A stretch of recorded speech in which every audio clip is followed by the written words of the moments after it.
All right, everyone. My name is Technolith, and welcome back to my video series on how to install Dark Lady Lexy's Legacy the Dragonborn Skyrim Modding Guide. Today, we're going to be looking at mod installation part 1. This is part 1 of 6 pages full of mods we're going to be installing onto our computers. Now, right up at the top of the page, you're going to see that there's a final reminder of how we're supposed to be installing these mods. So depending on how we download these files, we might treat them differently as they're installed in Mod Organizer 2. And these are the instructions on how to handle the different kinds of mods. So once you've installed a mod, make sure you always activate the mod and its files in Mod Organizer 2. Future installation of other mods might rely on the mod being active in both panes of Mod Organizer 2 for the installation to work properly. So down here, remember we did those checkboxes. They won't be checked when you install a mod, so make sure you click on those checkboxes to activate them as you install them. For a file designated as a main file, install as normal. And if the mod page has multiple main files you'll be installing, then you want to be installing them as separate mods. So change the mod title of the second file installed so that they're considered two different mods by Mod Organizer 2. And this allows you to update each file independently of each other, and instead of having to download everything again and installing everything again.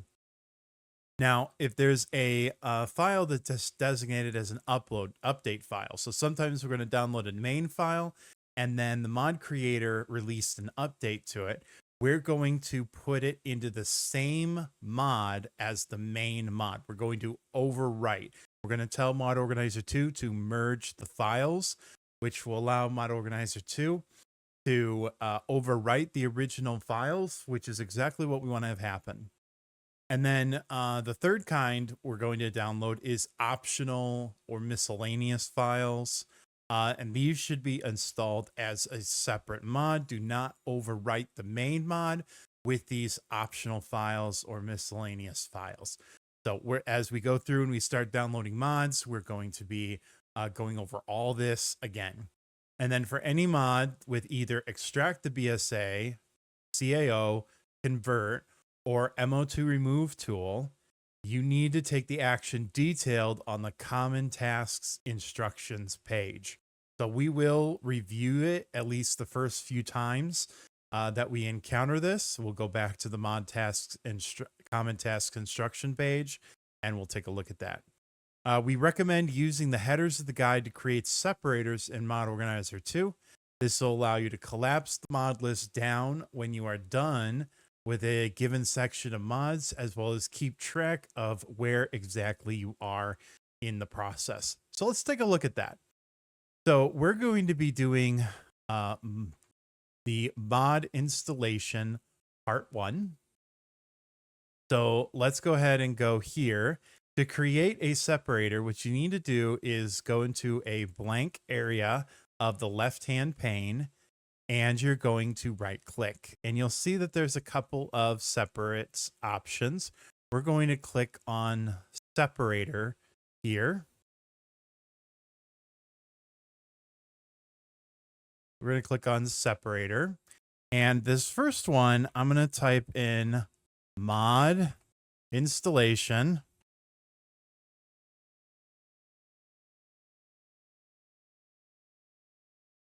part 1. All right. So now you can see that there is a separator here. It's not a mod. It's just like a header that says mod installation part 1. Now I'm going to create another separator. And for this one, this is our first category, optimize texture baseline. I'm just going to copy this to make it faster. And I'm going to go to create separator. I'm going to paste that in, and now we have mod installation part 1 and optimize textures baseline. Now, when we get to the second part of this page, we'll just create another one for whatever the next section is called, and so on and so forth. And then when we move on to part 2, we'll create an extra header for part 2. And all of this is to just make it a lot easier for us to find the mods. If we have to go back and look or tweak at something, make adjustments, we can easily find it instead of sorting through a list of 1,500 to 2,000 different mods. As we go through and install these mods and download them one at a time, there are some mods that are rather large. So there will be times when I will cut and skip forward in time so that you don't have to sit here watching me download a 1 to 5 gigabyte mod and there be just 5 minutes of nothing but that. So at those points you can just pause the video, finish your download if you're following along, and then keep going and continuing on with the video. And with that, let's go ahead and get started. So the first piece here is the optimized textures baseline. So we'll start with Project Clarity AIO, Skyrim textures redone. We're going to be downloading version 3.2. This is a compilation of all the Project Clarity mods. So Project Clarity AIO is going to these textures have been upscaled with an AI upscaler, processed with a custom Photoshop filter, and saved in the BC7 file format.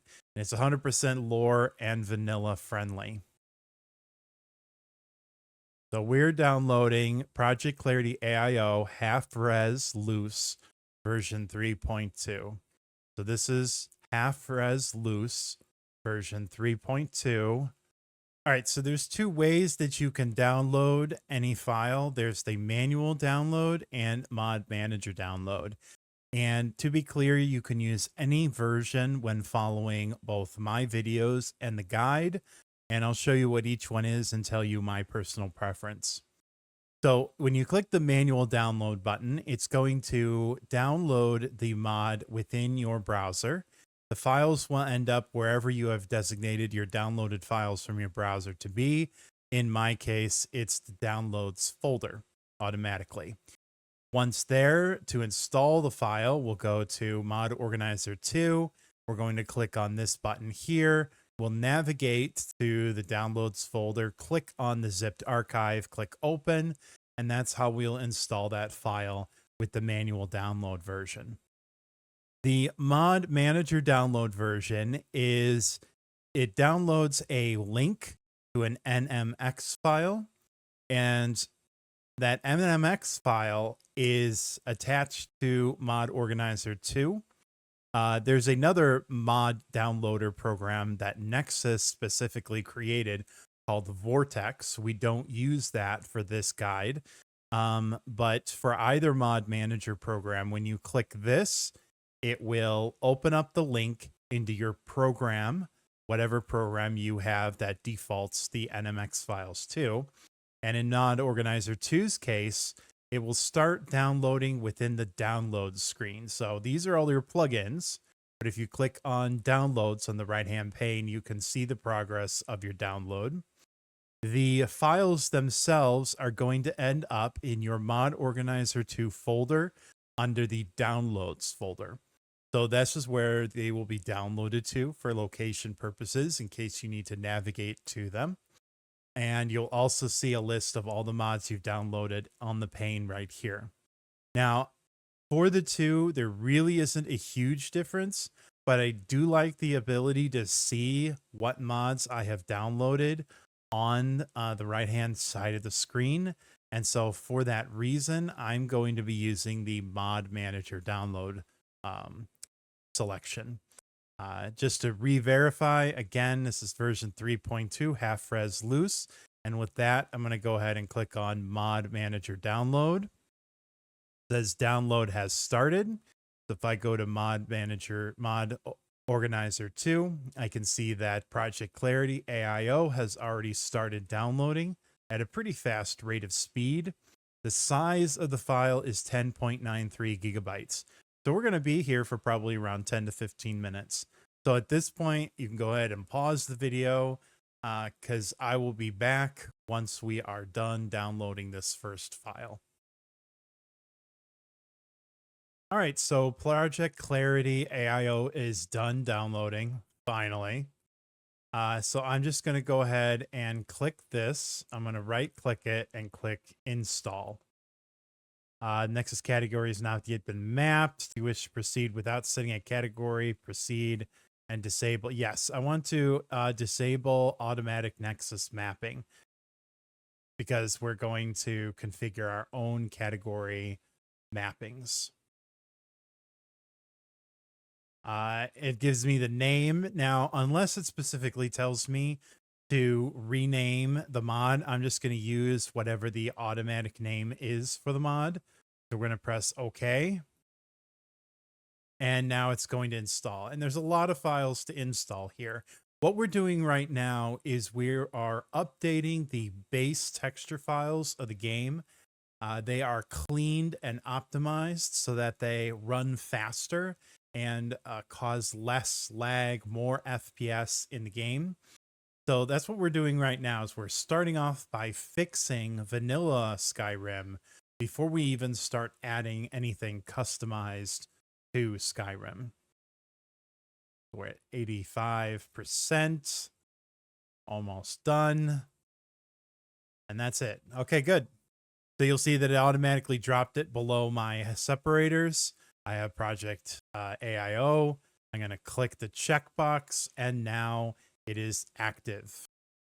So I can come back here, close that out, and our next one is the Creation Club Anniversary Cleaned and Upscaled. So these are cleaned textures, upscaled armor and weapons from 2K to 4K, and there's a faux mod installer. Remember, that's the installers that let you pick options, and down here we have some pictures on what options we should be selecting. We're going to be downloading two files, the main file and the update files. Let's open up the download link.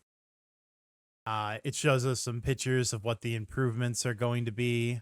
So like this one here, uncompressed JPEG compression, so we're getting a better quality. Clean textures. All right, so going to files, there's two files that we need to download. We need to download CC Content Anniversary Cleaned and Upscaled version 1. CC Content Anniversary Cleaned and Upscaled version 1. It's 5.7 gigabytes. So we're going to click Mod Manager Download. And we'll go over here and check, and it is downloading. And there's an update file we need to download as well.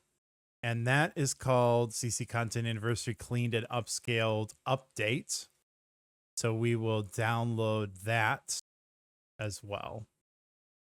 You can download more than one file at once. So we're going to download both of those files. I will close this out. Go over to our mod manager. And it looks like it's telling me that it's going to be about 15 minutes. So we're going to wait until this is done downloading, and then we will come back. Since this is a 5.7 gigabyte file. These first files are very large. Once we get these out of the way, most of the other mods will be very small.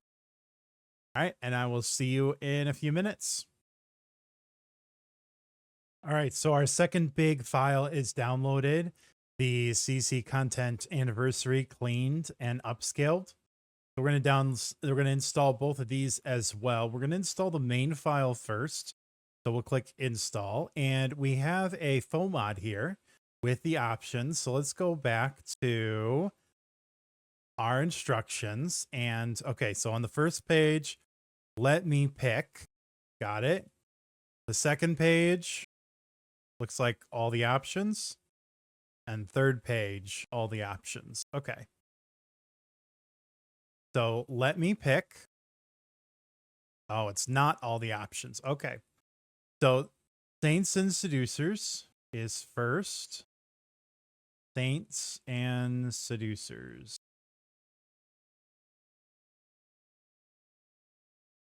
Oh, we need big mods. Saints and Seducers. gameplay, heroes, and survival mode. And then child to give. Okay, your firstborn child. Got it. And then Poggers is checked. We click install.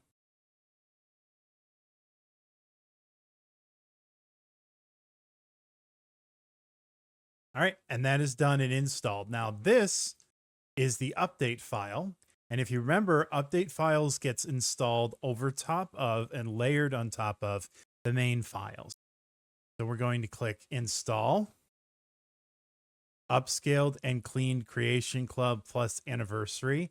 It's the same exact name. So when we press OK, merge, add files from this archive, overwriting existing ones, completely replace the existing mod. Old files are deleted and then renamed. So we actually want to click merge. So we want to add the files from this archive, overwriting existing ones. We click merge.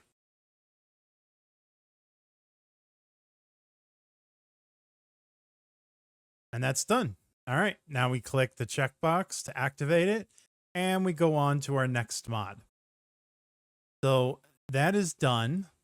So now we're going to do extension frameworks engine patches, and these will be much smaller mods. I'm going to create a separator. Just paste in exactly what Lexy says. All right, address library for SKSE plugins. This mod contains header file and a database to make SKSE DLL plugin versions independent easily. All right, click download. Contains header files and a database to make SKSE DLL plugins version independent easily. Okay, and it's split between two versions. So the version that we want is all-in-one 1.6.x version 11. All right, let's click Mod Manager Download. And it's already done. So there's special instructions here. Delete the following files and or folders. So we're going to be using the Mod Organizer 2 removal tool. Let's first go ahead and install this. We're going to install the address library, and it's done. All right, so we need to use the Mod Organizer 2 removal tool for this.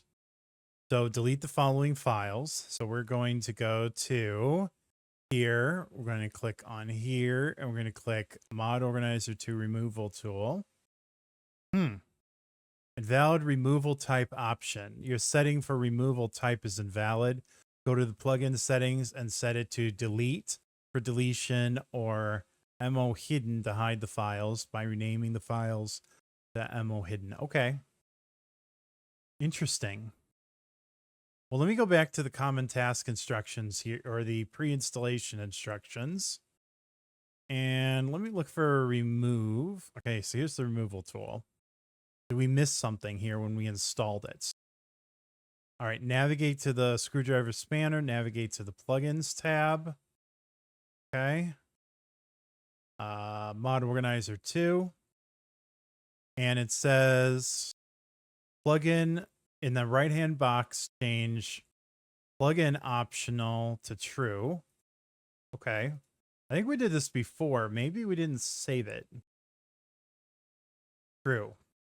And then removal type to MO hidden.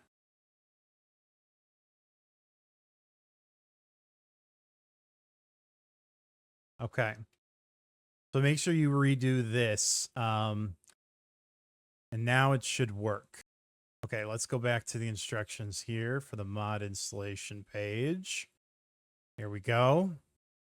So these are the files or folders we need to download. Now let's read the common task instructions to remind us of how to use this. So select Mod Organizer 2 removal tool option from the tools menu in the tools bar. Look at the mod's special instructions. It'll list all the files that need removing. Type the name of the mod from which you want to remove files and folders. The last mod in your mod list is selected by default. Copy and paste the paths into the box below the mod selector. Click Run. Another dialog will open. Review the files that will be removed. Any wildcard paths will be expanded to show what files were selected. Click Remove All to finalize the deletion. Note that you can also invert the selection to remove everything except what you originally entered.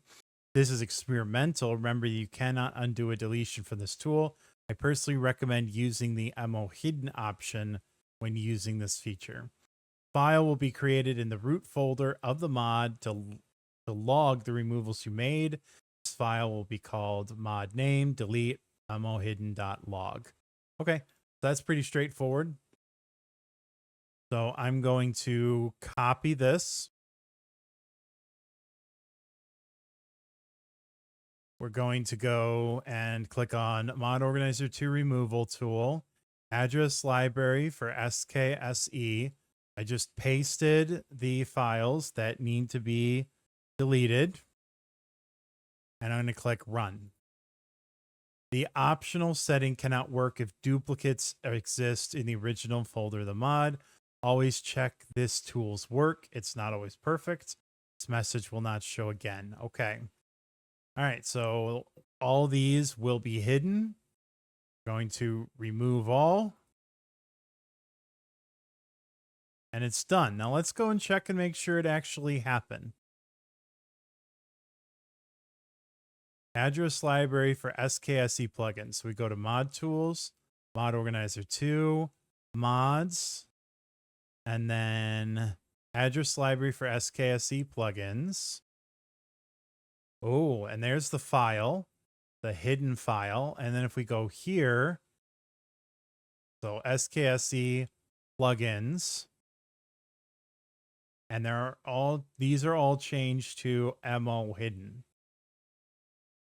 .bin.mo hidden, and it only left these two left, which are ones we want to keep. Perfect. So that worked. Close. All right, address libraries is done. Let's move on. SSE engine fixes. A SKSE 64 plugin to fix various issues with the Skyrim Special Edition engine. So, all right. So this is once installed. We need to make some changes here. So go ahead and download this first. Part 1 and part 2. Okay. So we want part 1 SSE engine fixes for 1.6.1170 or newer. This one right here. We're going to Mod Manager download that. That's pretty small, so that should be done.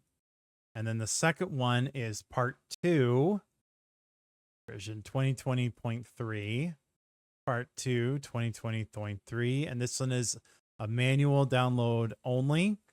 Download this and extract it into your main Skyrim folder manually.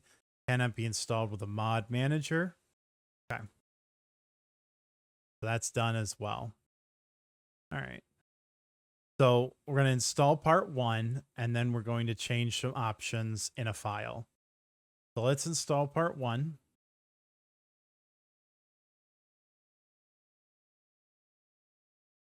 All right. So it's activated. Once installed, open SKSE plugins engine fixes.toml and change the following. All right. So to quickly access that, we can always right click and click Open and Explore. And we have SKSE plugins, and we're going to be opening this one, engine fixes.toml.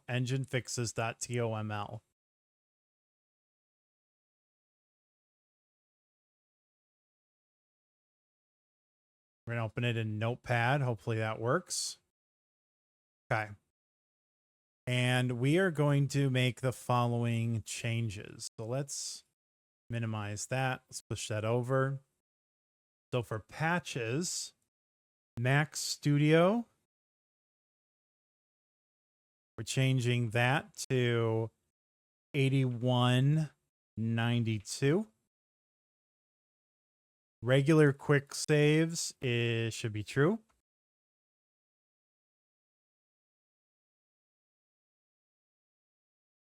That one makes quick saves into regular saves. And this one sets the maximum number of open file handles, preventing the game from running out of space with large file plugins. Okay. And then under experimental, save game max size, true.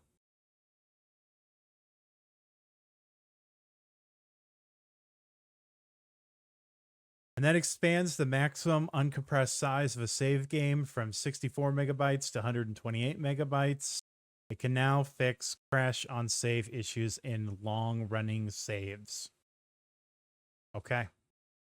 So now we're going to click File, Save, and we're done. Second part is to extract part 2 and install the files to the main Skyrim Special Edition directory folder. Okay. So we're going to go to Downloads.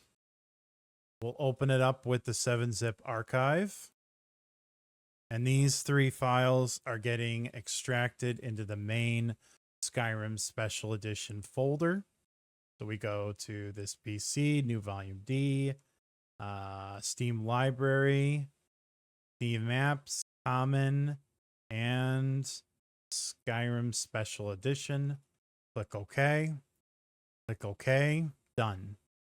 Double check, make sure they're in there. These all start with T, except for one D. D3, DX9, 40. Okay, that one's there. And then element T, TBB.dll, and TBB. Okay. All right. Skyrim main folder is getting filled up. That out. Close that out. We're done. All right, our next mod is Actor Limit Fix. It increases the number of actors that can move, make facial expressions, and have their lips synced to their voice lines at any given time. We're downloading version 9 for 16.2629 and later. Wow, that's a lot of actors. Jeez. Okay. 629 and later, version 9. Mod Manager download.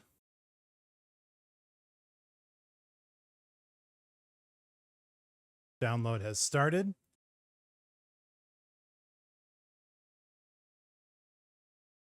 Install. Done. All right. Barter Limit Fix, an SKSE plugin that fixes trading with merchants with more than 32,767 gold, version 1.0. Okay. Mod Manager download. Download started. Install. Okay.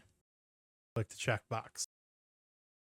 Bug fixes, SSE. This mod fixes some bugs with game code. Version 10 or 1.0. All right. We're doing the 1.6.2629 or later. This one right here. Mod Manager download. Download has started. Install. And check. Equip enchantment fix. This mod fixes engine bugs where item enchantments don't apply when equipped or stop working when the item is still equipped. SKSE 64 plugin. All right, we're downloading version 1.3.6 for 629. 629, 1.3.6, Mod Manager download. It seems like it doesn't automatically download when the mod requirements box is here. So just make sure you get that download has started. indicator, and you should be good to go then.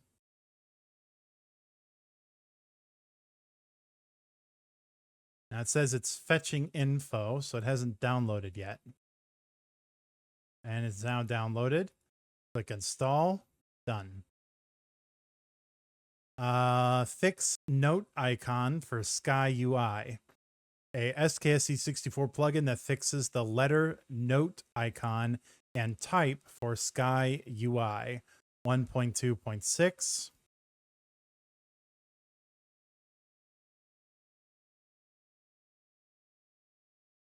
Fix notes for Sky UI, Skyrim AE 126.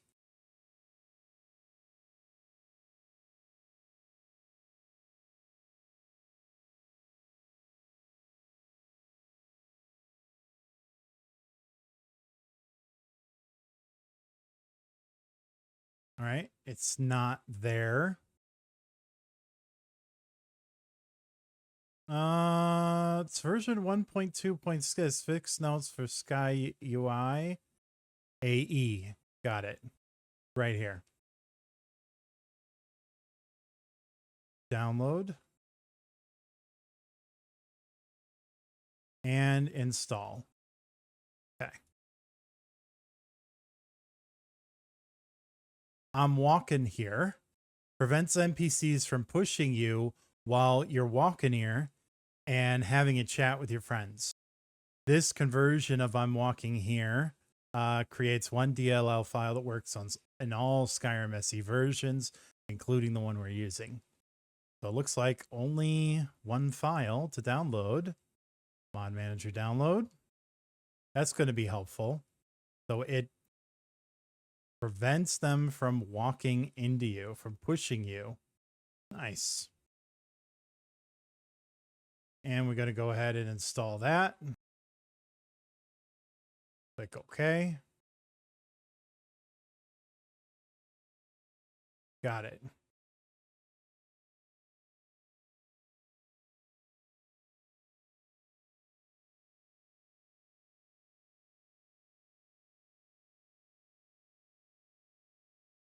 I'm going to change the filtering on this so that it always puts the mod at the top so I don't have to keep scrolling. Keyword item distributor. This SKSE plugin that distributes keywords to weapons, armor, magic effects, ingestibles, and other items using configuration files. Version 3.4.0. 3.4.0. Download. And there's a full mod on this one. And DLL SSE version 1.6 anniversary edition. SSE version 1.6 anniversary edition. Install. Done. Mum's the word. This mod removes the stolen tag from worthless items you steal so long as no one notices. Okay, good. So version 2.1. Version 2.1.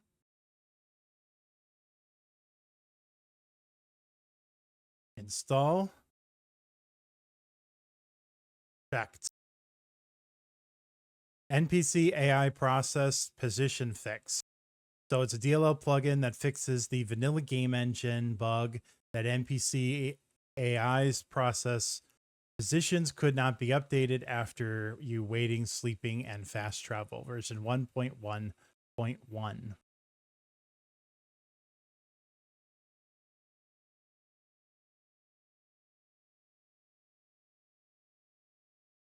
We're going to click install. There's a full mod on this one. There's the instructions. Plugin, checkbox, DLL and INI, and then patches, immersive citizens. Okay, so that's grayed out, so I can't uncheck it. We're going to click immersive citizens and click install. All right, and check mark that one. Power 3's Papyrus Extender. This plugin extends Papyrus scripts functionality with over 220 new Papyrus functions and 25 events. So this is another scripting mod, and it's got a full mod on it, version 5.8. This is a very important mod. A lot of other mods cannot function without this particular mod. So we're going to download that one. And we're doing the anniversary edition in the full mod. We'll click install, anniversary edition, install, done. Papyrus tweaks, collection of fixes, tweaks, and performance improvements for Skyrim's script engine, version 4.1.0.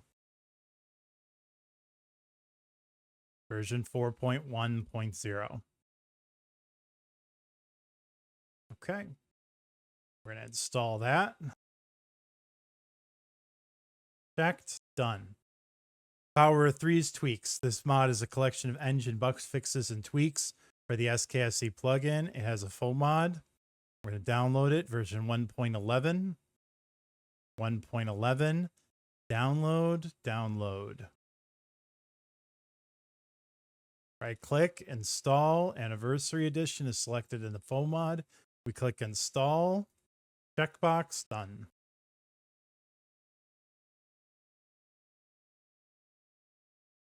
Recursion monitor. It detects broken Papyrus scripts stuck in recursion and prevents huge frame rate lag. Thank God.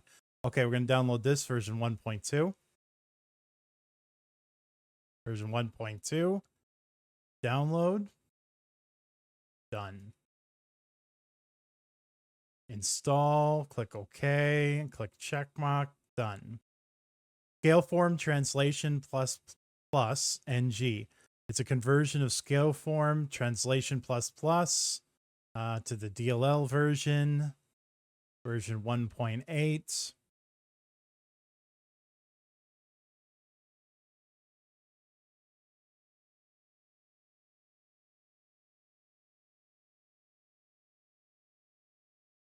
Install. Okay. Checkbox. Scrambled bugs, a collection of engine bug fixes and patches. Version 21. And we are downloading the anniversary edition 629 and later. Anniversary edition 629 and later, version 21, Mod Manager download.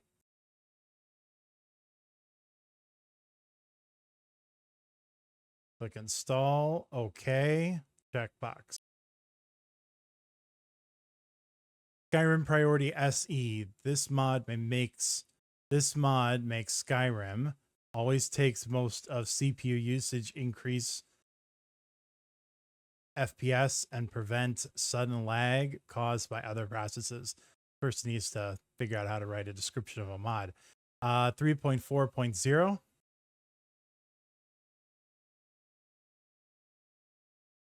Increases FPS and prevents stutters caused by other processes. All right, that's much clearer. 3.4.0. Click download, download, done. Fetching info. Downloaded, install, checkbox.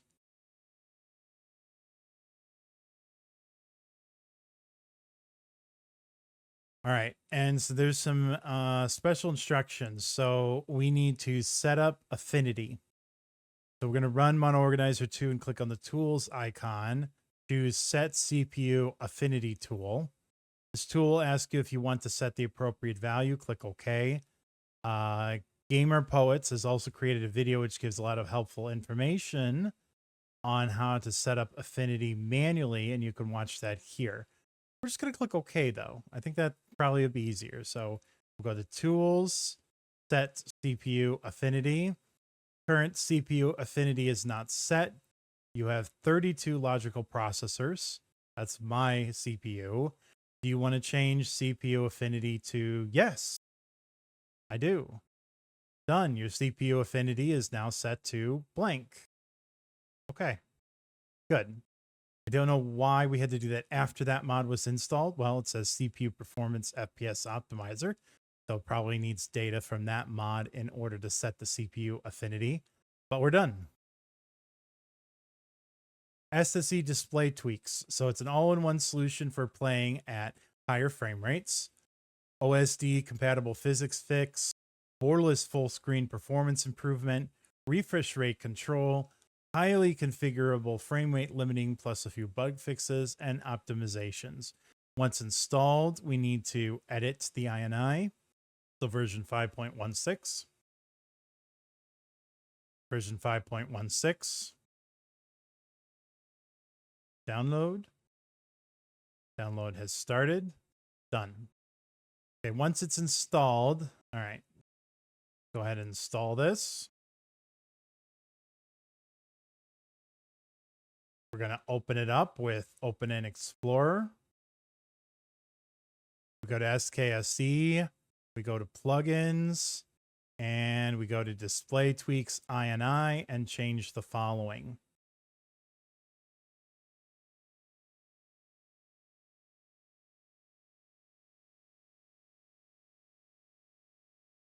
Render. So under the render section, we're going to UI frame rate limit map 60. UI frame rate limit map 60.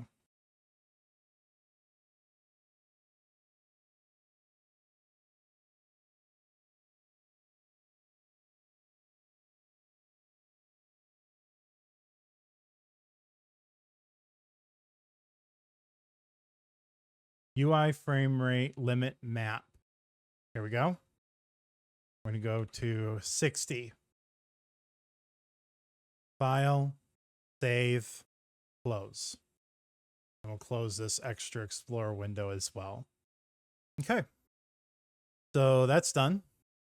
So now we go to Extension Frameworks, Extended Functionality.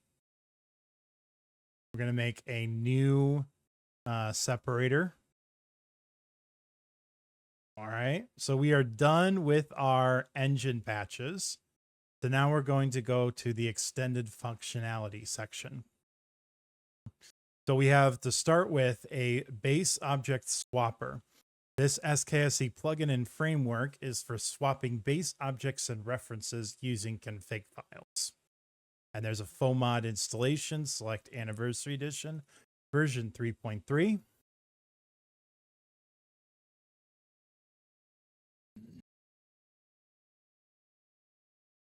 Download it, install Anniversary Edition, install. Behavior Data Injector. This SKSE plugin that allows you to add new animation variables and events via config files without Nemesis patch. All right, so we're going to download version 0.13. Version 0.13. Download is started.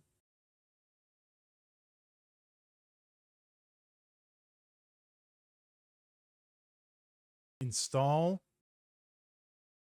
Install. Check. Behavior Injector Universal Support. The latest Behavior Data Injector SKSE plugin with added SAE and VR support with a PDB for debugging. Version 13.0.1.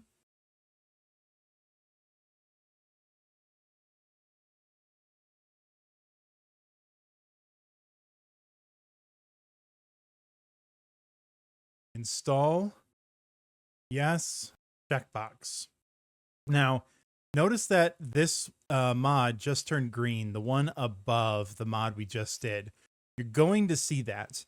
And when that happens, what that means is that a little bit of this has overridden some of this. It's called a conflict. This is why we load mods in a specific order, because everything is going to be loaded in when we load the game for the behavior data injector.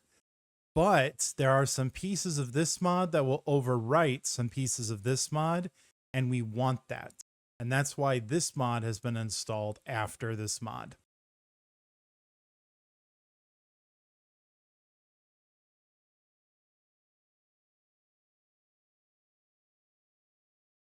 So our next one is Better Combat Escape. So an SKSE plugin that improves the vanilla game combat escape stopping mechanic to prevent you getting stuck at a combat state with super far away enemies. We're downloading version 0.83. We're going to click download. Go to files, 0.83, download. Install. Done. Okay, so this one looks very similar. Make sure you don't skip this one because you thought you already installed it. Better Combat Escape NG. So it's been updated. So this one will probably overwrite a little bit of this mod here. So we're going to download version 1.0.1.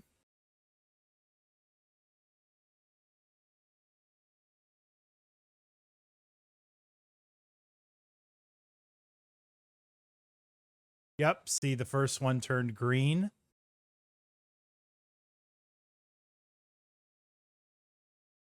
All right, our next mod is Container Distribution Framework. It's an SKSE framework that distributes items to container references based on rules like location, reference, count, item, keyword, etc. We're going to download version 2.2.1. 2.2.1, click download, download. Gonna right click install, click OK, and then check the box. Crash Logger SSE generates crash logs within the game. It just works. Trademark. Version 1.14.1.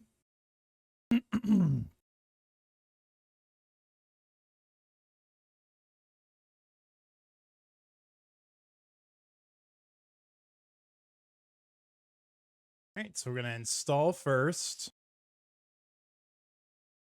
Check mark, and then there's some special instructions here. We need to change the location where crash logs are saved. And so to do this, we're going to do the following. We're going to navigate to the crashlogger.ini.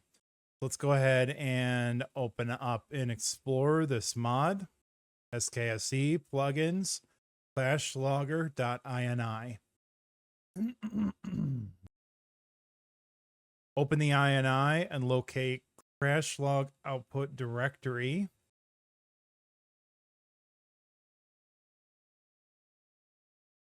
Defaults to. Got it. Add crash log directory. Drive letter, mod organizer 2, overwrite.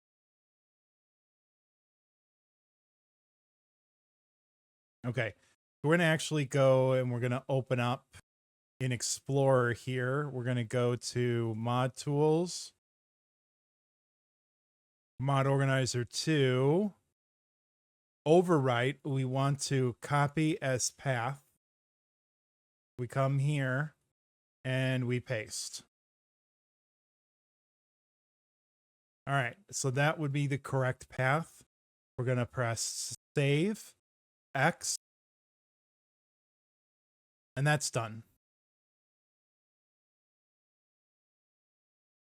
Don't send me there again. Are you tired of Radiant Quest sending you to dungeons you've already cleared before when there's still a lot of uncleared dungeons in the game? This mod fixes that. Version 1.1.1, there's a full mod installer, and we're going to choose AE.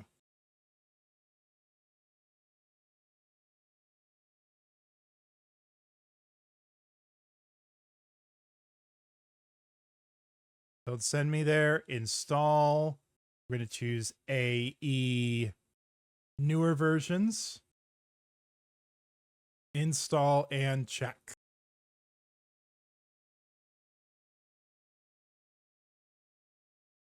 All right, so continuing on, we have the Formulist Manipulator, SKSE plugin that lets you add forms to form lists at game startup using configuration files. So we're going to click download, downloading version 1.81. Here we go. Let's click Mod Manager, download. So if we go here, we got Formalist Manipulator, install, click OK, and then check the box. Favorite Miss Items, an SKSE plugin that allows you to favorite books, souls, gems, keys, and other miscellaneous items in your inventory. And it also has a FOMOD installer for Anniversary Edition. We're downloading version 3.7.1. We'll go ahead and 3.7.1. Download has started. Install Anniversary Edition. Click the checkbox. Done. Merge Mapper. It's an SKSE DLL that automatically allows Papyrus scripts to be aware and also allows other DLLs to support Zmerge merges. We are downloading version 1.5.0. Right here. Mod Manager download. Merge Mapper. Install. Check. Object Categorization Framework is next.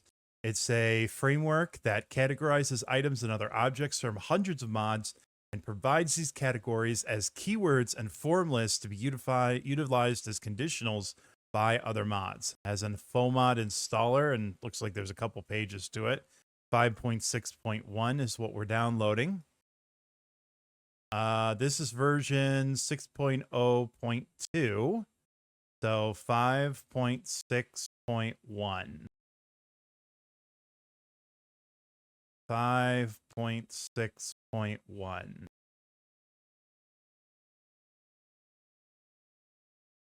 6.0.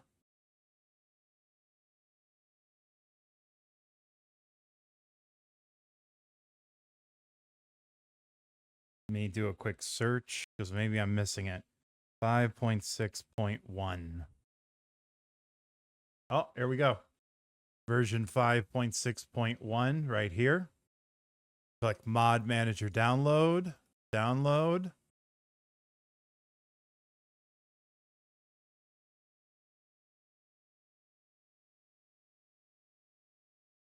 Install. Full recommended. And then the next page is under info. We're doing info check. Fruits or vegetables are fruit, and meat is allowed with green pack. Fruits or vegetables are fruit. Check. Meat is allowed with green packed. And then we have our third one. Info check. Coin visuals gold. Mod dependent. No checks. Install. And then we're going to check. We're done. Paper is next. This is an SKSE plugin that can be loaded at runtime and expose additional functionality to the game's scripting language. Mod authors can use this functionality for scripts in their mods. 2.2.4. 2.2.4. Download. Install. Simple offense suppression. This SKSE plugin prevents neutral NPCs from turning hostile when you accidentally hit them. Oh man, this is great because that's a problem that we often have if we're just swinging our weapons around. Version 2.2.1 is the one we want. Click download. There is a full mod for this one for Anniversary Edition. Anniversary Edition. Check. Once installed, we need to open the INI and change the following. So right click, open in Explorer, SKSE, plugins, open the INI. Settings only combat equals true. Settings. Okay, so this setting, neutral NPCs will only ignore player hits during combat.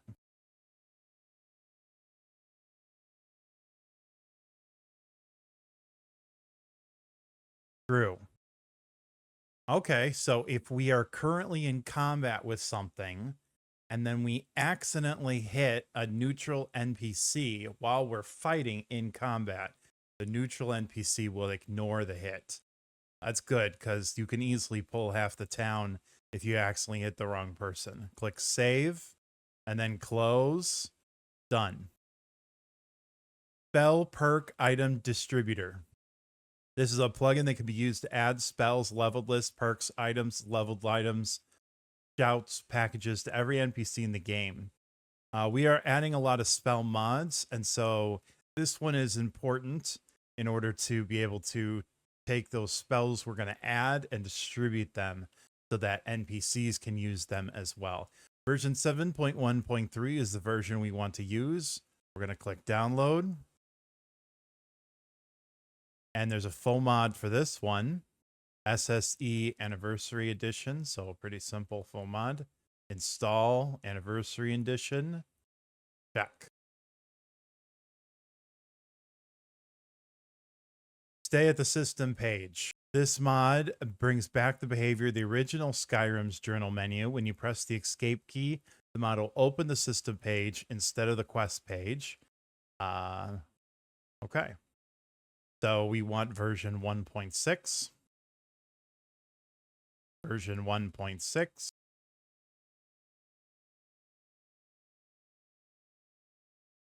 Okay.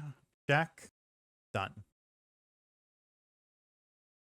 Stagger effect fix is next. So updated stagger direction fix, adding support for several versions in one DLL, version 1.0.2.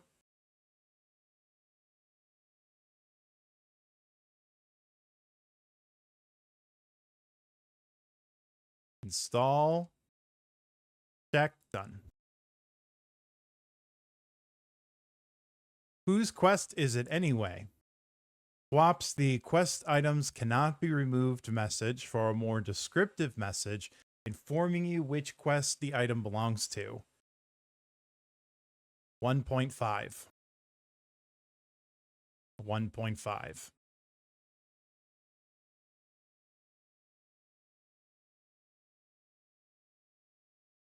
Check. Done. All right, and the last one in this category, yes, I'm sure. This mod disables annoying message prompts asking if you're sure you'd like to craft, improve, and exit menus. Version 1.7. Yeah, those prompts just aren't very immersive when you see that. Install. Yes, I'm sure. Done. All right. The next section is extension frameworks, animation, and behavioral engine. So right now we're just fixing the engine. We're improving things to make Skyrim run faster, adding some basic generalized features that utilize the engine in order to run. All right, so I added a separator for that section. And we're going to continue on here. So we have Nemesis Unlimited Behavior Engine. So we're going to click download, and the special instructions needs to be added as an executable. It's strongly advised to add Nemesis Unlimited Behavior Engine.exe to the Windows Defender exclusion list. Install this as a normal mod in Mod Organizer 2. Okay, version 0.84 beta. 0.84 beta. Mod Manager download.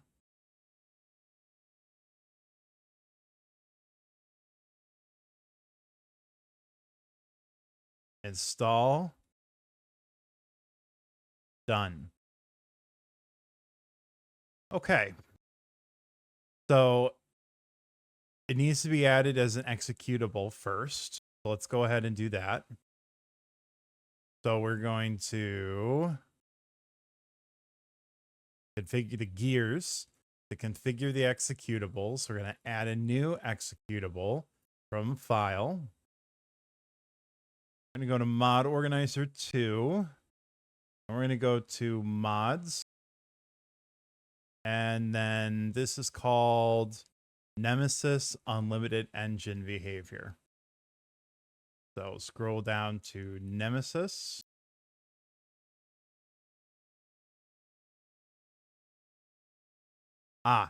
No, it's called Project New Rain.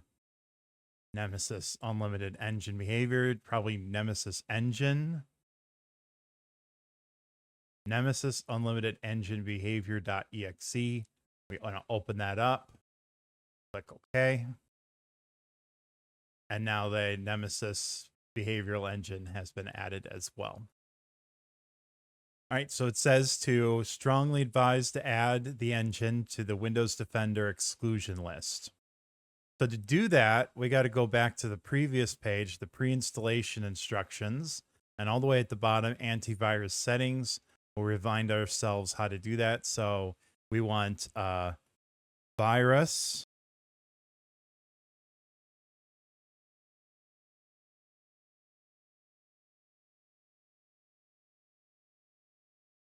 Virus and threat protection. And then under virus and threat protection,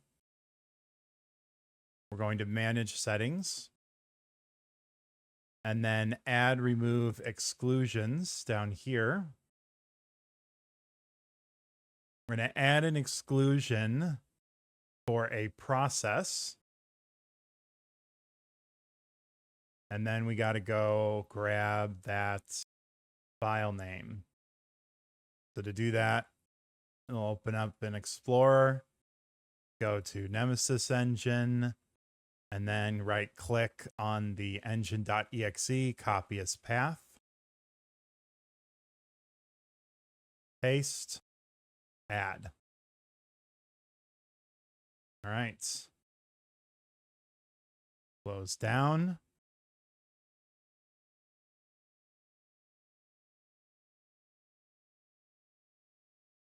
And we are good.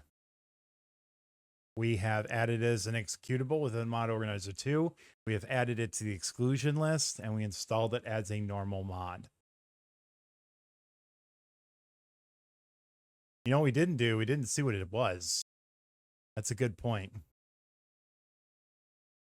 So your all-in-one Skyrim behavior framework, automated behavior modification extraction, behavior patching, and more. What does it do?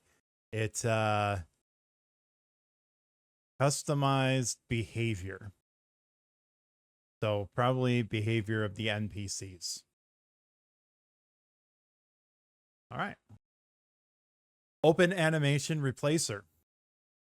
So this is an SKSE framework plugin that replaces animations depending on configurable conditions. And it's backward compatible. 2.3.6 is the version that we're downloading. Mod Manager download.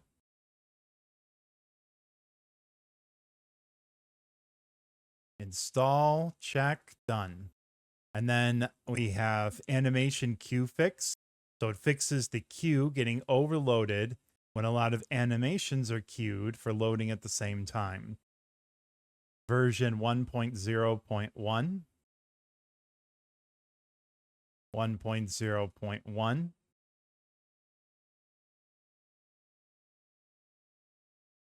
Install, check, done. All right, we're done with that. And now we're doing extension frameworks, perks, and leveling. So we're still doing extensions to the SKSE framework. So these are small DLL files that we're installing right now that just change the functionality at the base level of the Skyrim engine. We'll add this as a framework or as a separator within Mod Organizer 2. And you can see how, by the way, that once I've installed something, if I want to, I can just click the little arrows here on the side and it collapses them. And if I ever want to see like what's inside again, I can just click the arrow and it will expand it out, and it keeps everything still in the same correct order. Custom Skills Framework. This mod allows authors to create an unlimited amount of new custom skills with their own perk trees. So we need this before we can install some other mods like Odin that completely change the skill trees in Skyrim.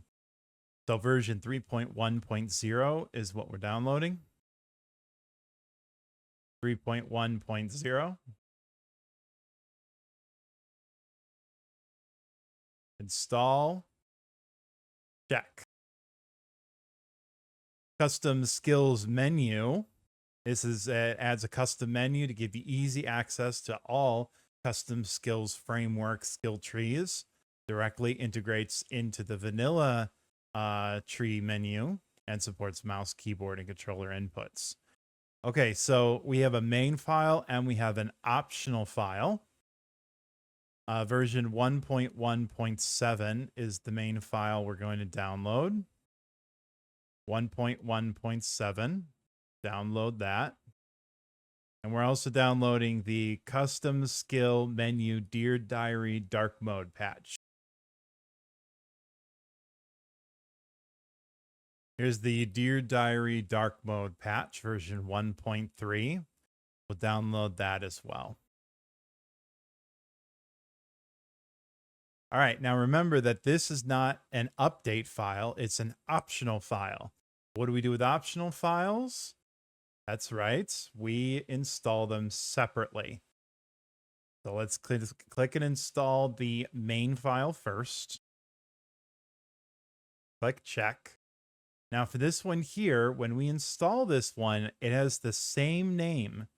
So in order for us to change that, we're going to have to change it, or else it will try to merge the mod. So we're going to change this to Dear Diary dark mode.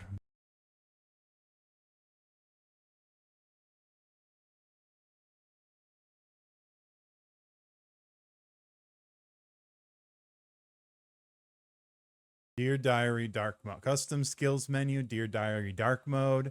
Press OK. And you're good. Notice how it's overwriting some things within the main mod up top. It's okay to change the name of the download. There are still links that are linking it to the original Nexus mod that we can refer back to. All right. Custom skills menu, custom icons. So it adds custom icons for custom skills that didn't have one or that the mod author thought looked a little dated. Version 2.0. Okay. Those are pretty. Like them. Version 2.0, custom skills CSF. Download.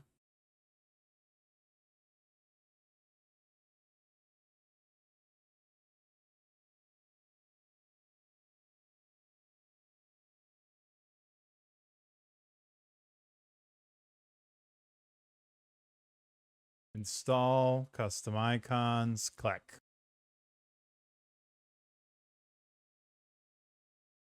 Experience. So gain levels by completing quests and exploring. Skills don't contribute to the character's level anymore. Interesting. Okay. So by completing quests and exploring is how we gain experience in the game to level up. Plugin version AE 16.9. That's interesting because my screen is a 16.10. Let's take a look at this. Version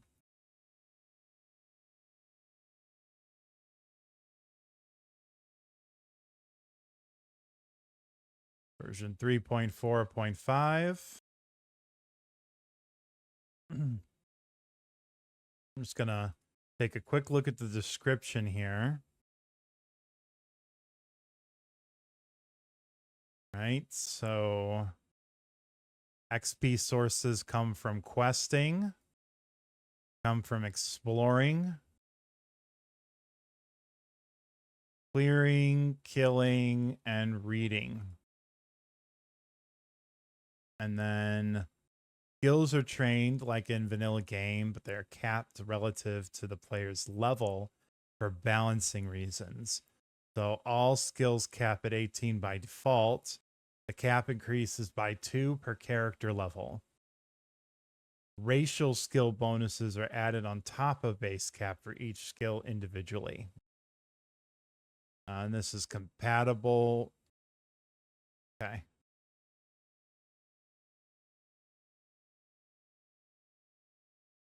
All right. Well, that's a huge change right there. That right there is probably the biggest change we've seen so far in the game. We'll go ahead and click install. Plugin version, we're using AE. Next. Well, yeah, I don't have 21.9.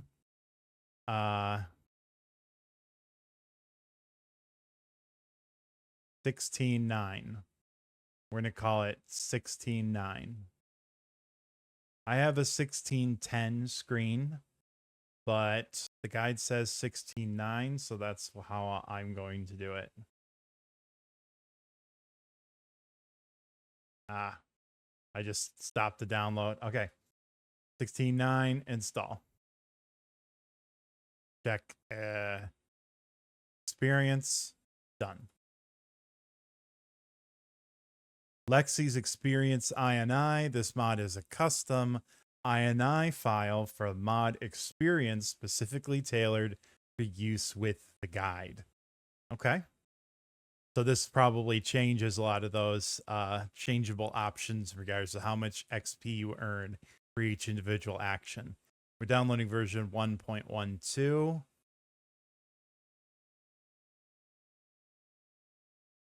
Doing Experience INI. Experience INI. There we go.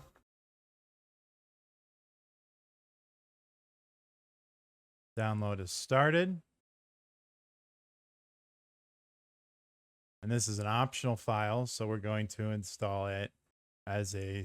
Oh, we're going to rename this. So when you install patches like this, it's important that you kind of rename it. So every patch from her website is going to, from her Nexus page is going to have the same name. So you have to kind of rename it. Lexy's Experience INI, click OK. And that's overriding some of the stuff in Experience. So we have the Skyrim Skill Uncapper for SE and AE. So this allows for the reconfiguration of the max level and max effective level for skills. We're going to get Uncapper for SE version 2.2.3. 2.2.3.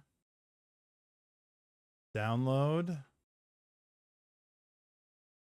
Install. All right, installed. And then finally, this last one in this section is Lexy's LOTD Uncapper INI. So custom tweaked Uncapper INI. Download. So it's probably in these optional files here. Uncapper INI. Here we go. Lexy's Uncapper INI. Download.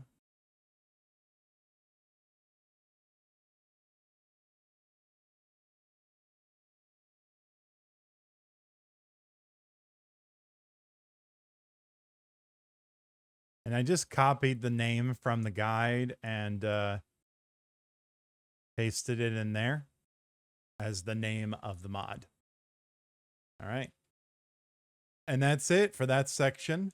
Next section is fixes and resources, unofficial patches. So we're done with the SKSE engine upgrades. And now we're going to be patching a lot of the bugs that Skyrim is known for.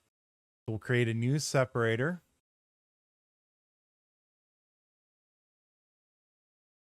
For our next section.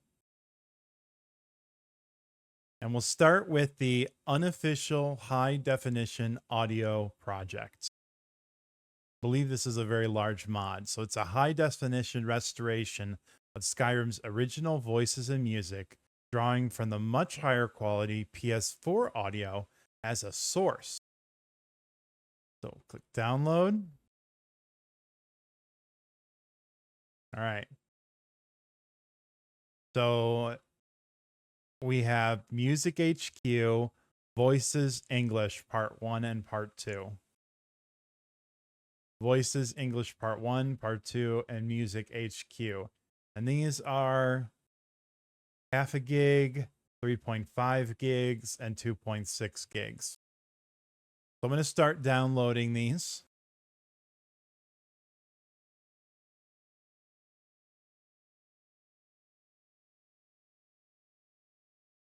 Download all three at the same time.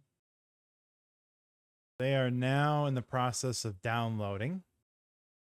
So at this point, I'm going to go ahead and you can pause the video. You can finish the download here and then unpause when everything is downloaded. All right. So now welcome back. The sound files have been downloaded. Let's go ahead and install them. We're going to install the music high quality first. I'm just going to add a dash. I'm going to add a dash music because all three of these files are from the same page. So they're going to be have the same name. So we have music.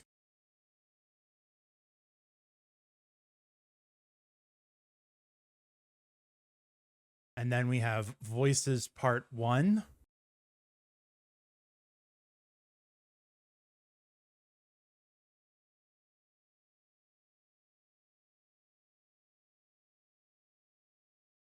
Voices part 1.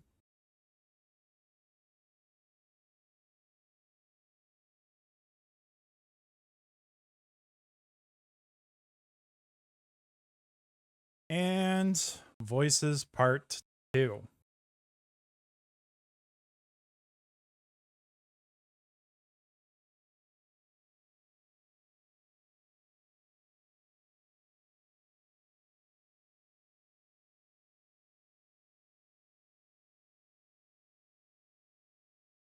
Okay. Check, check, check. That's done. Next is the Unofficial Skyrim Special Edition patch. This is a very famous patch. Quite often, if people only place 1 or 2 mods in their Skyrim game, this is going to be one of those mods. It is a comprehensive bug fix mod for Skyrim. The goal of the Unofficial patch is to eventually fix every bug within Skyrim Special Edition not officially resolved by the developers. So 4.3.2 is the version that we're going to download. 4.3.2, Mod Manager download. Download has started. Okay, close that out.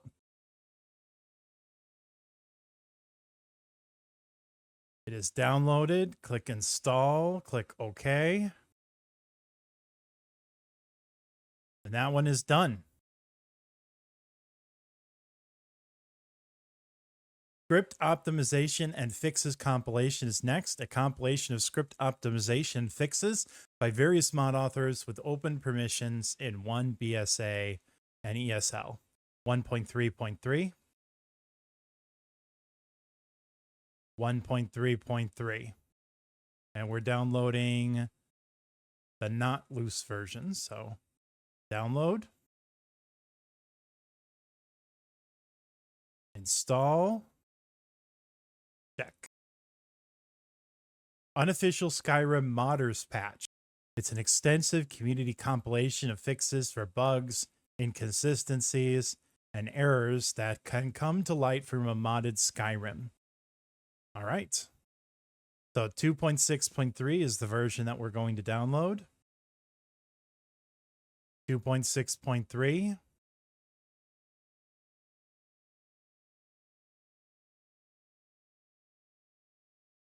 And we click install. Okay, check, done. Skyrim Extended Cut Saints and Seducers. The Skyrim Extended Cut Saints and Seducers is an overhaul and expansion of the Saints and Seducers official creation. A handful of elements from the original quest have been preserved and expanded into a new, fully voiced quest. So core files is what we're going to check. We're looking for version 1.006. 1006. Mod Manager download.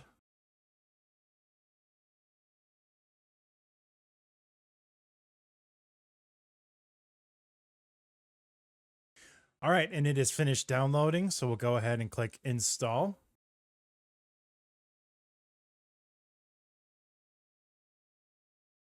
Core files, next. Now, notice how there's no other selections here, right? It just says core files checked. That means that all this other stuff we are not going to include. No, no, install.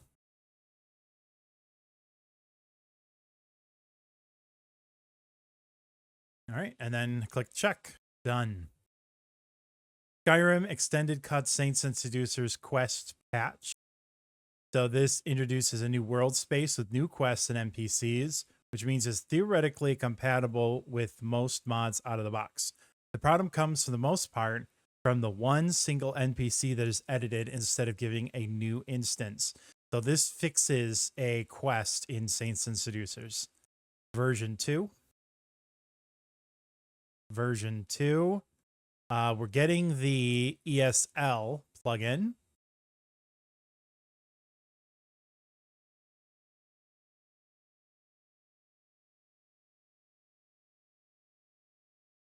Install. Check. Navigator, nav mesh fixes. This mod improves some of the badly optimized vanilla nav meshes. And there's a full mod on this one as well, 1.5.8.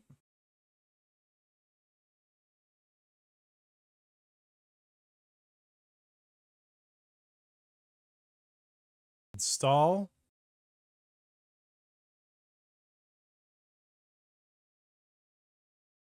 So we're going to select ESL.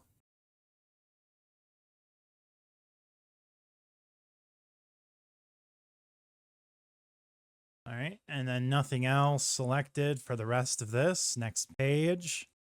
Sunder and Wrathgate, none. Abandoned Prison is Abandoned Prison AS LAL. 3D NPC patch check. And Skyrim sewers check. Not Vigilant, not Rift Watchtower, and not the Broken Ore. Click install. Check. Done. Essential bug fixes is our next section. So we'll create a separator for essential bug fixes. Bard instruments mostly. Sing rarely. This mod makes it so bards sing less frequently in taverns. That way you don't have to throw your cup of mead at them to get them to shut up. All right, yes, it's downloaded. Install. Check. Done. Beard mask fix. Beards use slot 44. This mod makes it possible to wear face masks on characters with facial hair without the beard clipping into the mask. So we're going to click download. 1. And it is version 1.0.1.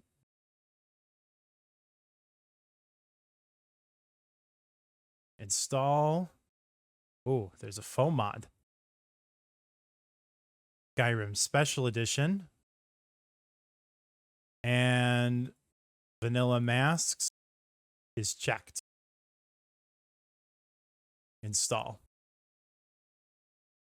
Better jumping SE. This mod allows you to jump while sprinting. Also, you can configure jump height multiplier, how many times you can jump.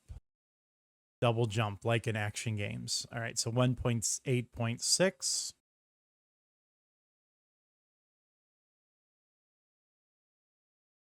Better jumping at AE. Better jumping AE is what we're downloading.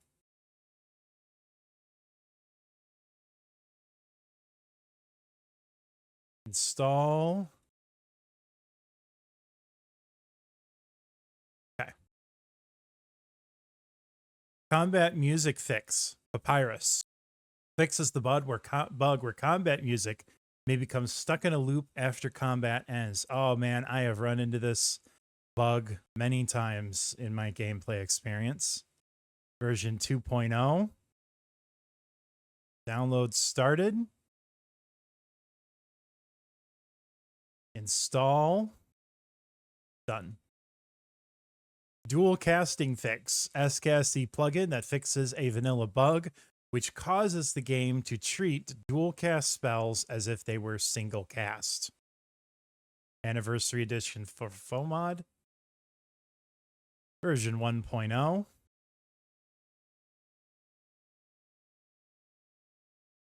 Anniversary edition. Install. Check. Boost Rodo O. Silent voice. An SKSE 64 plugin that adds support for unvoiced in-game dialogue. Okay. So we're getting version 2.5.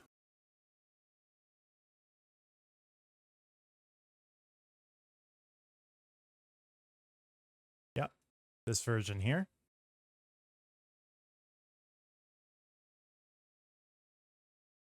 Install. Check. Done. Leveled list crash fix. So it's a simple SKSE mod that prevents add from adding forms to leveled lists with 255 items. Version 1.1.0. Yep.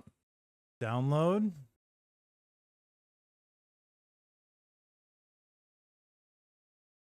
Install. Next is NPC stuck in bleed out fix. Sometimes NPCs get stuck in bleed out forever with full health, and this fixes that.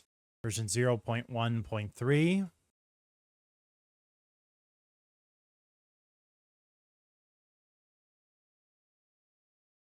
Pending.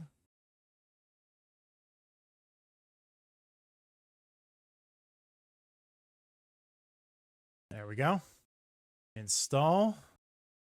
Check. Done. Rogues Gallery. A miscellaneous papyrus library for personal and public use. Okay, this is the version. Download is started. Install. Okay. Done. To your face. NPCs will not speak greetings toward the Dragonborn's back. Very nice. Version 1.0U. So, okay. So this one, they'll speak a greeting, but these, they won't. A little more immersive. To your face AE, version 1.0.U.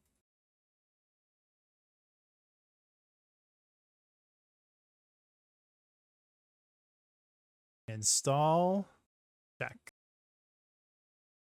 Word wall transparency fix for ENB. So removes a subtle dark rectangle around words of power on word walls and graybeard shouts for ENB users. Version 0.3. Okay. So, I see. Okay, so there's like a little square there, and that's gone. Man, we are fixing the littlest things in this mod guide.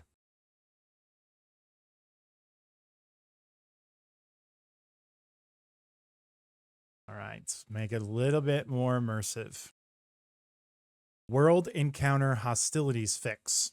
So it prevents vanilla world encounter NPCs from turning hostile when you cast non-hostile spells. We're going to do the performance version 0.4. So this version right here. Download. Install. Check. And then finally, zero bounty hostility fix. So it clears hostility that remains even after you pay a bounty or kill witnesses. Works on vanilla holds only. Version 0.4. Download has started.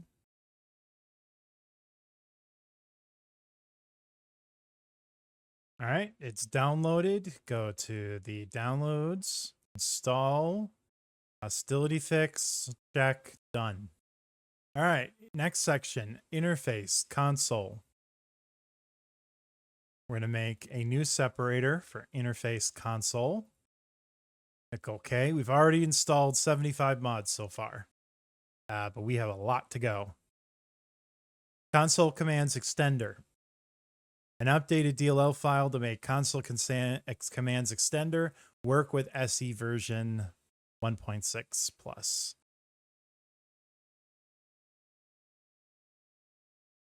So we want this one right here, the 1.6.1130 update.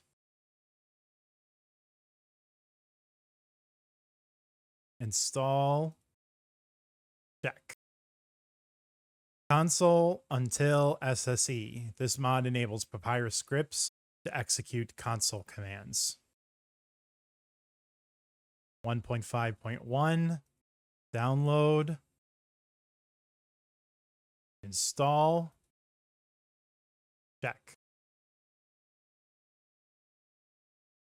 Console++, so it's an SKSE plugin that adds copy paste into console and caches console commands between game sessions. So this is where you can press typically when you open the console, you can press the up arrow and it will remember what your last commands were in order, so you don't have to type them again if you have frequent console commands that you use regularly. All right. And that one is done. And finally, in this section, more informative console. This mod edits the UI to show a great deal of additional information on NPCs, items, and other objects when the console is open, similar to the way MFG console works for Skyrim LE, version 1.2.2. Yeah, so this is a good one where if you have your cursor over an object, like the crosshairs in the center of your screen, and then you open the console, it's going to show you a ton of information about whatever it is you're pointing at. So this is Mirabelle Irvine, and gives you some information here, but here's a ton more information on the character themselves. So that's what the purpose of this is. And I don't believe, nope, I haven't downloaded it yet. So more informative console 1.2.2. Download. And we have downloaded it. All right, install. New section, interface menus. Copy, make a new separator. Okay. All right, so we start with IMGUI icons, version 1.0. Just a font and icon library.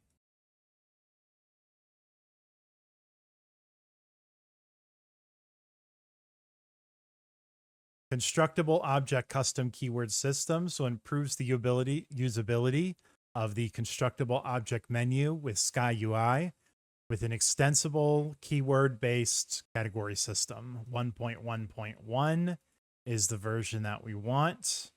And we want this version, not the VR version. Install. Done. Versatile item and group reassignment.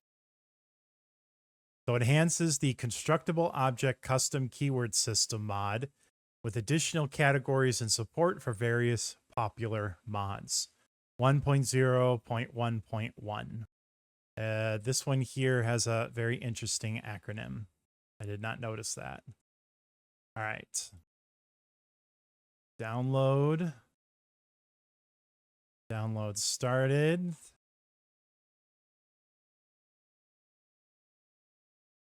There we go. Constructible object custom keyword system, separate weapons and armor. It splits the armor and weapon categories for keyword search.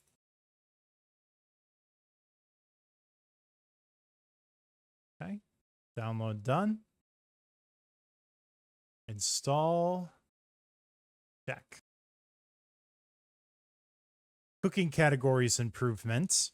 Adds a thoughtful zero conflict subcategories to the cooking and baking stations through the power of the constructible object custom keyword system.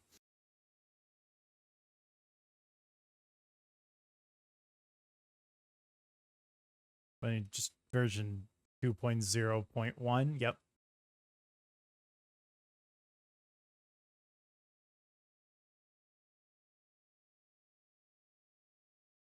Install.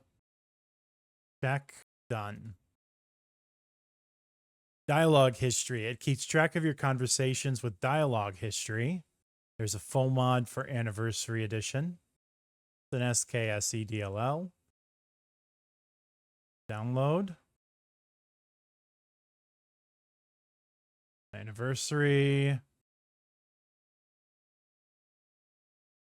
Done. Okay. Extended UI. All right, so here's one that's going to have, it's a classic mod. So we're going to do a creation kit resave, and we're going to extract the BSA. So the extended UI is a project that attempts to fix parts of the user interface.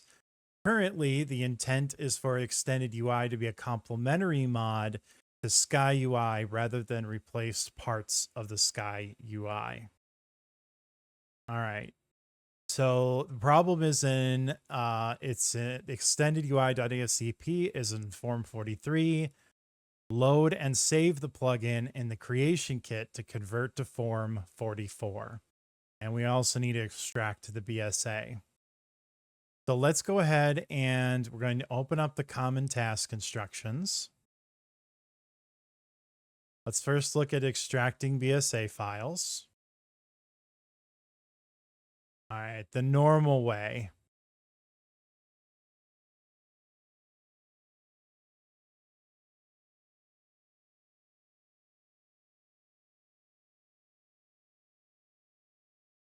So this plugin is enabled by default, but we do want to change one of the plugin settings by doing the following. Click the spanner and screwdriver icon. So we're setting up Mod Organizer 2 to allow us to do this. So we're going to click that. We're going to click the plugins tab. We're going to find and select the BSA extractor plugin.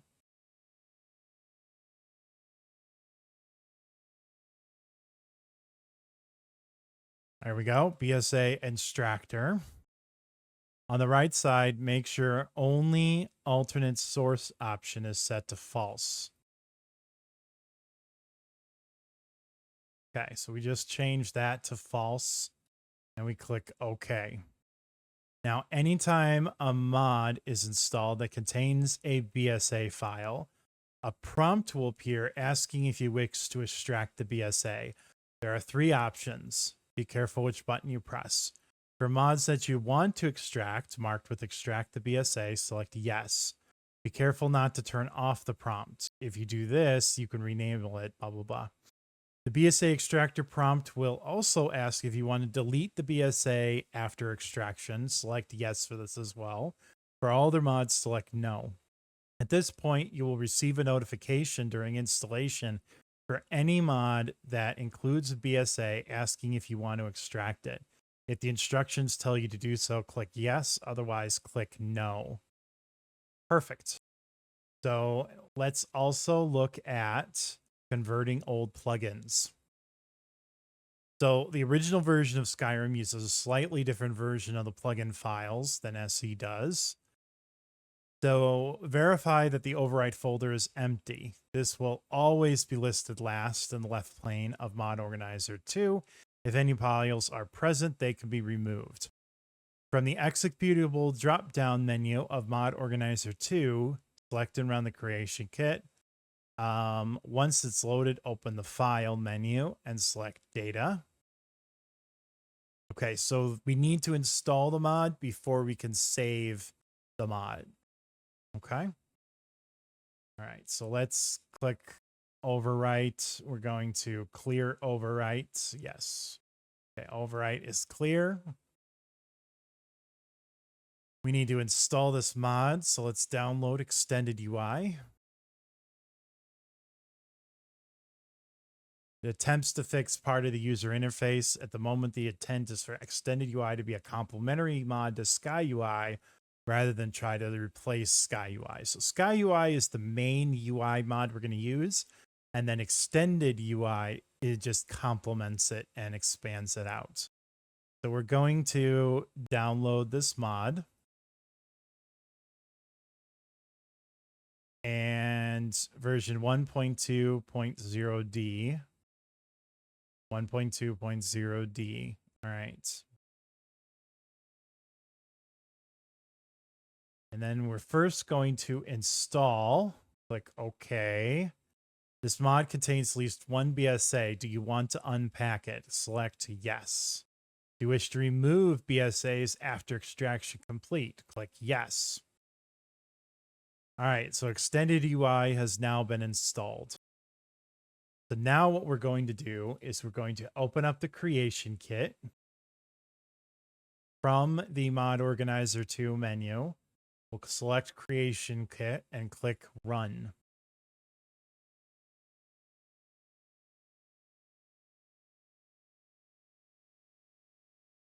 Once it's loaded, open the file menu and select data. Locate the plugin file to be converted and select set as active file. Okay. So file, data, set as active file. Click OK. Now it's loading it up.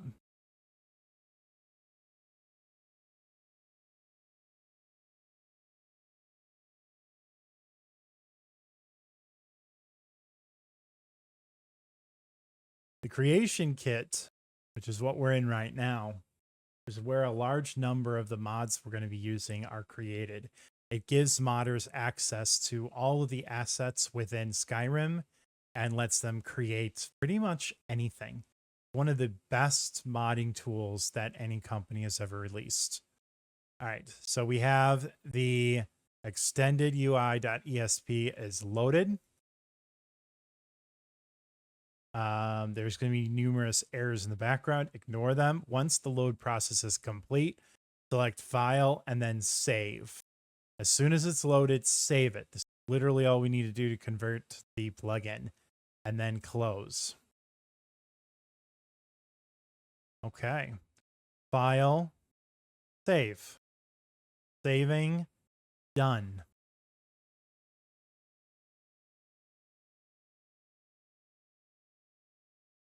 Yep. And that's it. All we do after that is just close it out. All right. So we have extracted the BSA and we have done the creation kit resave. Going forward, it should be a lot faster since we have done it once, seen it done, and can remember how to do it from now on. All right, let's go on. UI extensions. So this mod adds various custom menus to Skyrim for modder use. So version 1.2.0.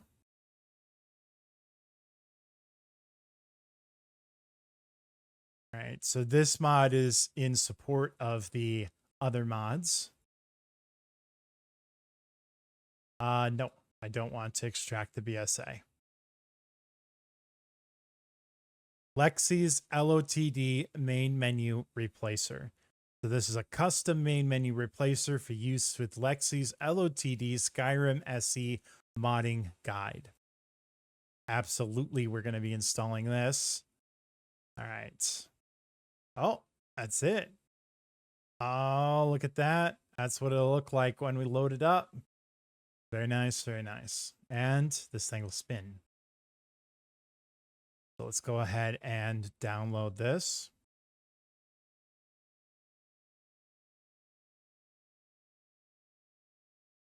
So we're going to choose Lexy's logo plus spinning emblem. Yes. We're going to do the steel logo. Yeah, definitely. I like steel better. And then Skyrim logo design is also steel. Nice. Done. Minimal Oblivion dialogue menu. So a minimal Oblivion dialogue menu. Simple, clean, and it just works.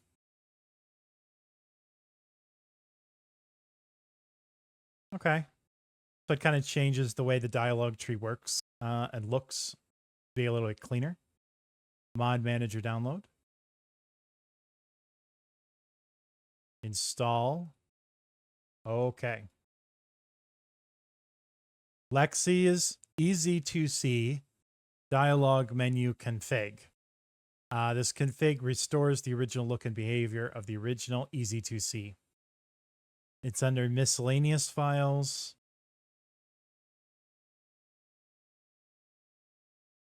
Easy to see. There we go. Lexy's easy to see dialog menu config.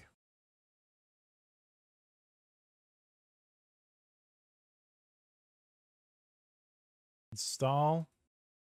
Ooh. Okay, I did that a little bit too fast there. So I am going to rename the mod. I'm going to rename the mod this.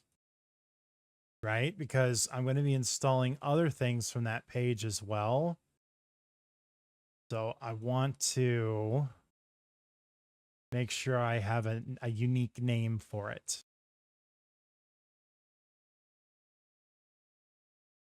Okay.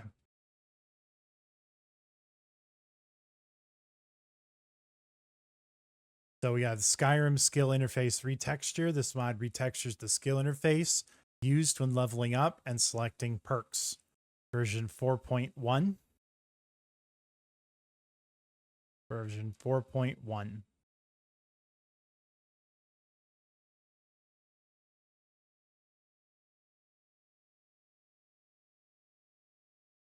Oh my. Quite a few options on this faux mod. All right, so please read is checked. On the next page, we're doing background, the Radiant Stars, HDR Nebula. Radiant Stars, oh, interesting. Okay. HDR Nebula. Next. Perk lines, option 3. Next. Perk line color, yellow.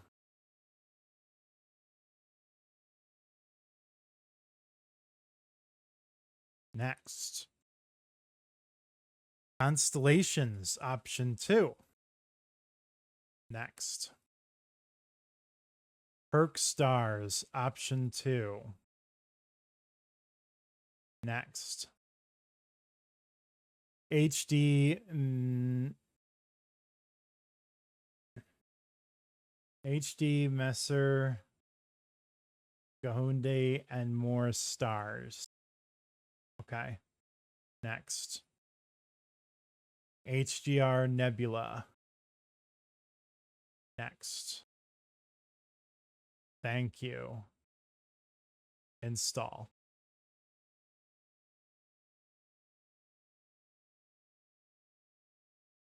All right, now here we have Sky UI. So this mod replaces the console-based UI with a more comprehensive and functional one suitable to a PC environment. We are going to extract the BSA. So we are going to install the mod. Let's do that first. We're going to install version 5.2 SE. Right here. Download.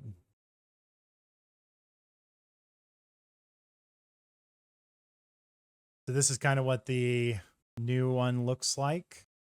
So we have our original, and then this is the Sky UI. It makes it a lot easier to find things and see things using this UI. All right. So we're going to install Sky UI. And yes, we're going to extract. And yes, we're going to remove. All right.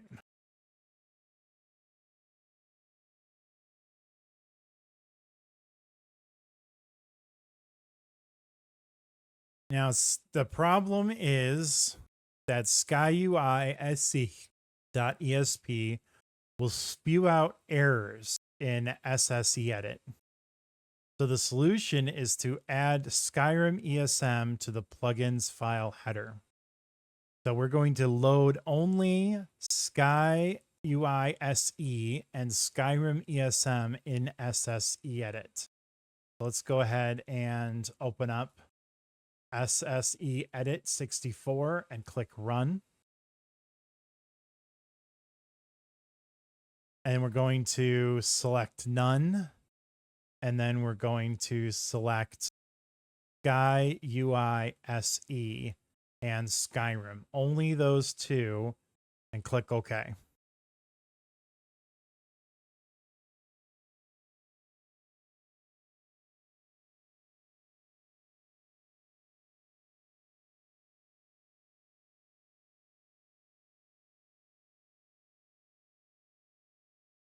So the background loader says it's building references.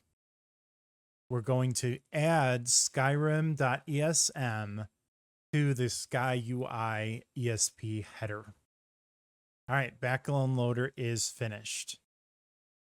Right click on the Sky UI ESP and select Add Masters.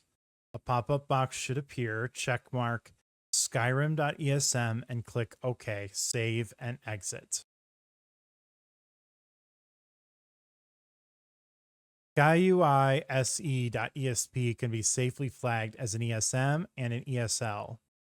So we load the mod in Skyrim, got an SSE edit, click the little plus symbol, edit. Okay. The reason this matters, by the way, I haven't really talked about this yet, but there are kind of two versions. Well, there's three versions. You have an ESMs. ESMs are masters. They are the top level, like Skyrim.esm. They're the official mods, right? But then you have ESPs and ESLs. And ESPs count toward your limit of plugins. You're only allowed to have 255 ESPs in Skyrim. Can't have more than that. So anytime that we can use an ESL version of the file instead of an ESP version of the file, that means that we can it doesn't count toward our max number of mods. Okay. And that's what we want to do, because we want to add like thousands and thousands of mods. So to do that, we need to use as many ESLs as possible. So let's first go ahead and click on SkyUSI, add masters. Skyrim ESM, click OK. Am I sure I want to edit it? Yes, I am absolutely sure. All right. So I'm going to close it out.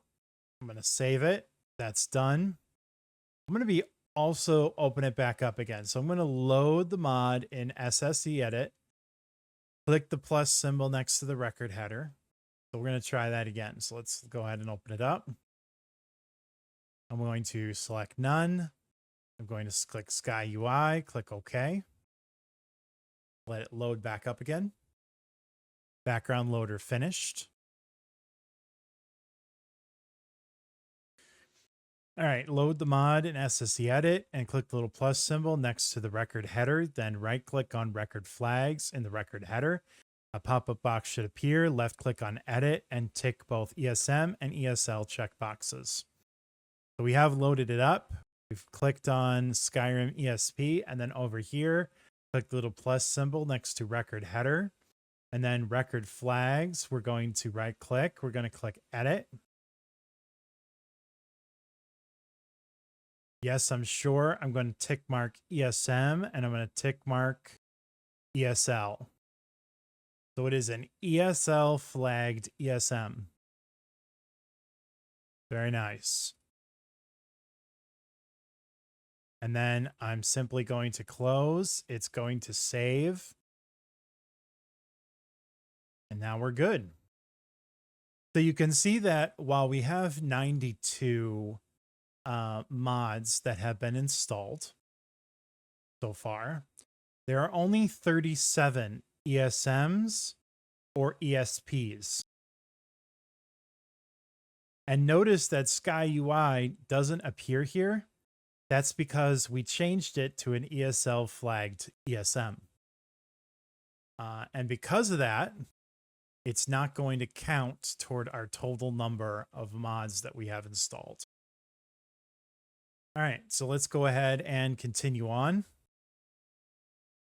Sky UI ghost item bug fix. So this fixes the issue where Sky UI favorite groups may not be equipped correctly under certain circumstances, such as after upgrading items. So we're doing the ghost item and bug fix version 1.0. Mod manager download. Install. Done. MCM helper. It simplifies the creation of mod configuration menus and extends them with powerful new features such as persistent INI settings and hotkey registration. Go ahead and download that. This one has a full mod. Skyrim Special Edition, ESL BSA. Skyrim Special Edition, ESL BSA. Install. Now notice this says BSA, but it doesn't say to unpack the BSA. So we're going to say no. And then click OK. Red just means that there's a more severe conflict going on here between MCM Helper and Sky UI. It's okay as long as you're aware of, that it is a conflict and what's conflicting with it. Don't be too concerned. Next, we have Sky UI 3D item offset fix. So it recompiles the Sky UI script to address the 3D item inventory art being slightly off center when starting new games. I don't know about you, but I can definitely notice when things are off center. Oh my God, that would drive me crazy. So I'm glad we have this as well. So we're downloading the MCM helper version. So let's click that. Click install. Done.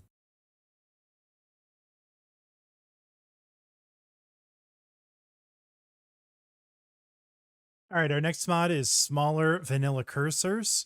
This mod shrinks the cursors so players can actually see what they're clicking on. Version 0.000001. Wow, this guy is really named this with the anticipation of having a lot of versions. All right, so we're going to close that out. We're going to come over here. We're going to click install. That's a faux mod. We're going to click on write. Oh man, that would be so weird to have it be left. Okay, so we're going to go right, click install, click check, done. Sovngarde, a Nordic font. Sovngarde is a custom font created for support to a multilingual user base and blends seamlessly into Skyrim's lore. So we're getting a font now. And the font is... Okay, it's pretty readable. Yeah? Yeah, that's pretty readable. Okay. Go to the files. Version 8.9. We're getting bold.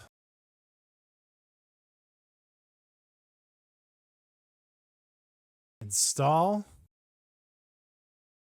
Check. The Elder Scrolls Legends loading screens. So this mod adds 56 high quality and lore friendly artworks from the Elder Scrolls Legends as loading screens. Works as a vanilla replacer and alongside vanilla loading screens. So we are going to install first the PSEL loading screens, ESP and meshes. Here's some of the loading screens. Very nice. Oh, I love these. These are really nice. Okay. ESP and meshes. Let's go ahead and download that.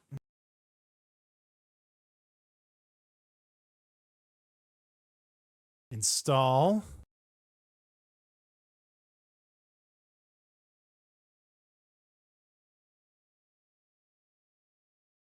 We're going to install a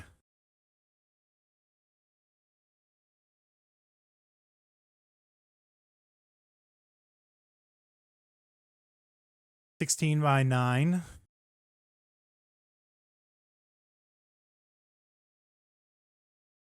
vanilla.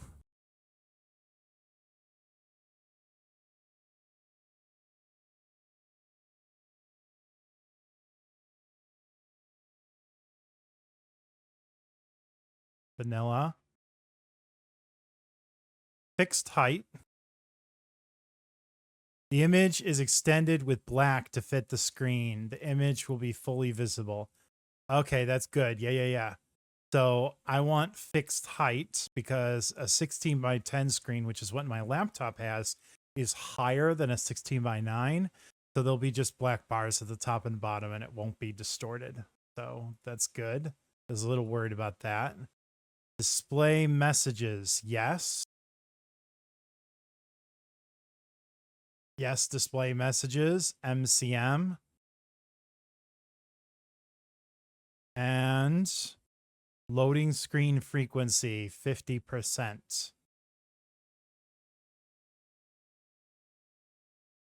Controls how often the loading screen appears with a frequency of 100% loading screens from vanilla and vanilla compatible loading screen mods. So we'll do 50%. Check mark. Done. All right, next section is for the interface / HUD. We are approximately a little less than 50% done with this first page here. I'm going to create a separator.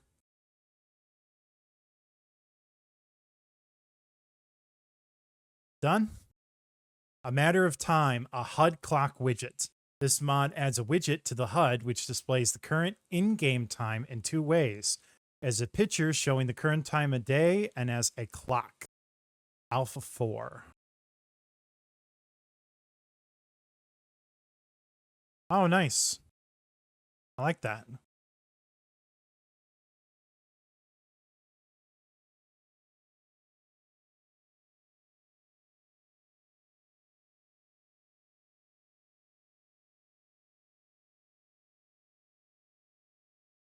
No, I don't want to extract the BSA. Check, done. Immersive HUD. iHUD Special Edition. This mod increases immersion by hiding non-essential HUD elements until it's needed. 0.2b. So this has no HUD, and then compass shown, crosshairs when the bow comes up, no crosshairs with melee, crosshairs on activate, crosshairs on talk. All right, so takes care of getting rid of things on the menu if we don't need it at the time.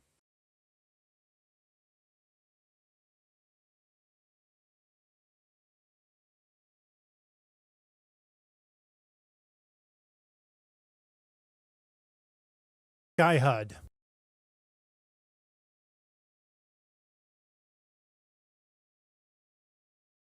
Toggle HUD elements on or off, scales sizes, change positions, and swap elements with alternative version. Features dot crosshair, slim compass, alternative ammo display, detached compass markers, and built-in support for font mods. Version 90.1b.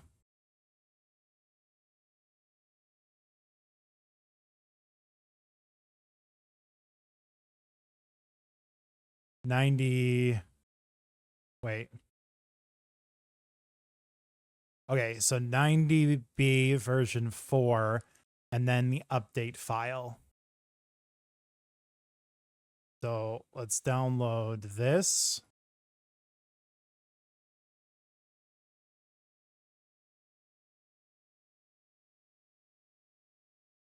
And I'm going to download the update in a second. So let's first install this. We're going to proceed. We're going to choose loose files, none, install iHUD compatibility patch. Loose files, none, install iHUD compatibility patch, install. And then there's an update file to 90.1b. We'll download that.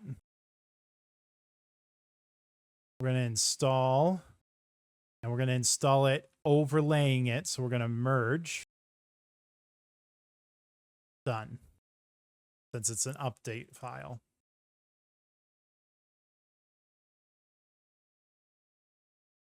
All right, before we go any further, this update file just tickled my memory for a second. I think I missed something.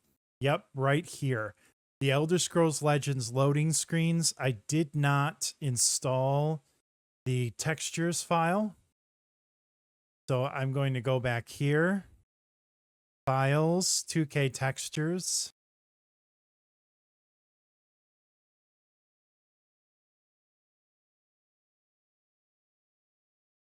Not a big deal if you miss something by accident. What we're going to do here is we're just going to install it, and then we're going to manually move the mod to be right underneath this one, and it'll be just fine. Got about 16 seconds left on the download.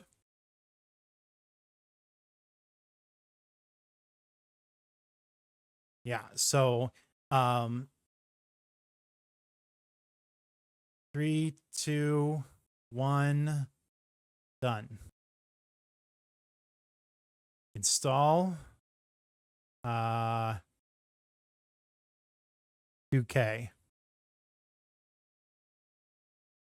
So notice this is a main file, so we just got to change the name a little bit. And then we're going to take this, we're going to drag it up so that it's right below the loading screens, and we're going to press check. Okay, that's it. Let's scroll back down. We just installed SkyHUD, correct? Yes. And we did the update file. So now we're going to go on to More HUD SE. So this mod displays information about an object that the player is targeting, such as alchemy effects, weight, and complete armor weapon stats without having to pick them up. Version 5.2.2.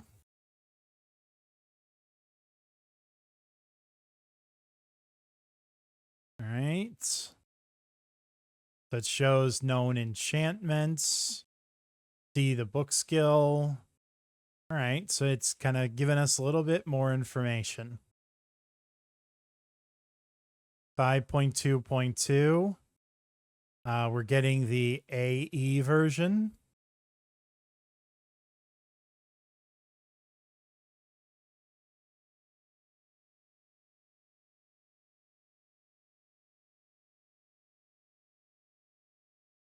No.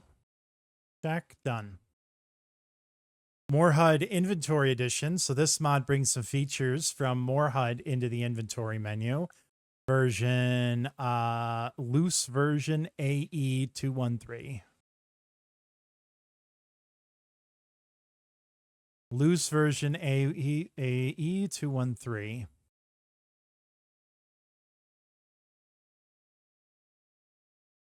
Install. Check. True HUD editions.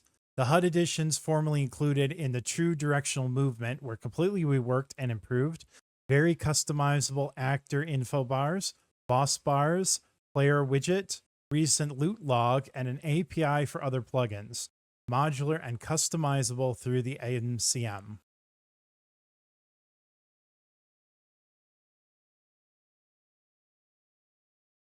Download. Install. Check. Done.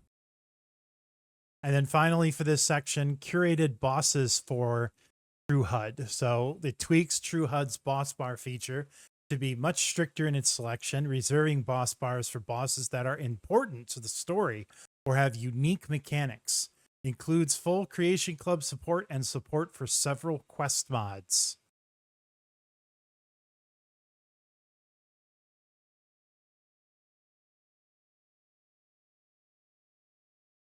Install. Done. Interface camera is our next section. Let's go ahead and make a separator for that. All right, we're at 106 mods now. Better third-person selection. So this mod improves the third-person selection. 0.7.1.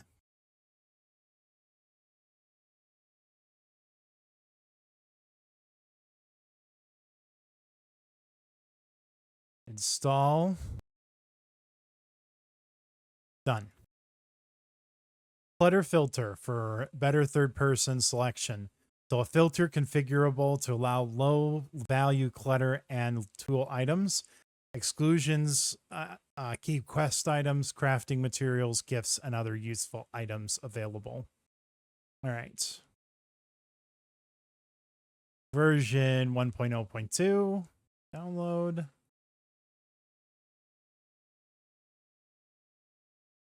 Install. Done. Improved alternate conversation camera. So this improves the conversation camera with some fixes. AE version 1.2.0. AE version 1.2.0. Install. Done. Finally, survival override system. No kill cam or kill moves. Disables the kill cam, disables kill moves for everyone, and disables instant kill from dragons. Survival override system version 3. Yeah, kill cams tend to be just a little bit immersion breaking. They can be cool at times, but we're going for a much more immersive kind of game style. And since you don't have kill cams in real life, really don't want them in the game either. So we're going to install that. And now we have improved the camera. So interface controls is next. Let's go ahead and make a separator for that. All right, good. Dynamic activation keys. So this mod enables different intuitive behaviors when pressing Shift plus Activate. It also works on controllers, used as a basis for many of my mods to enable contextual activations. So we're doing the DLL NG edition version 1.12. The DLL NG edition versus 1.12.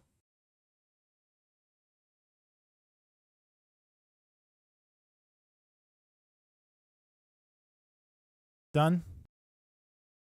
Dynamic activation key MCM. So this one allows you to easily change the keyboard shortcut in the MCM without reloading the game. The MCM is the options menu where we control all of our mod options.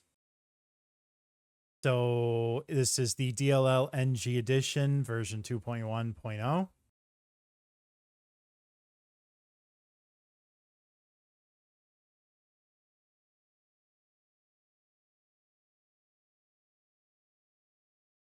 Done.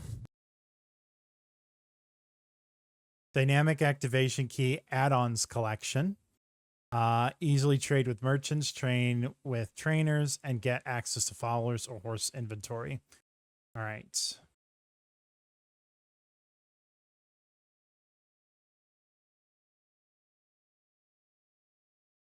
Add-ons collection.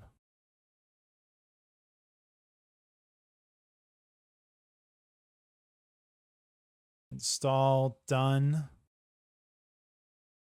All right, and then Lexy's LOTD control map. So this mod is a custom control map for the guide. Lexy's LOTD control map.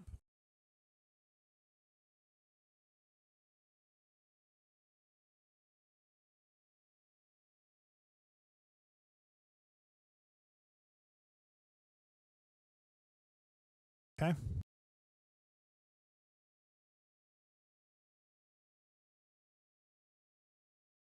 And I'm going to copy this since I'm going to need to rename it since it's in the big Lexy page.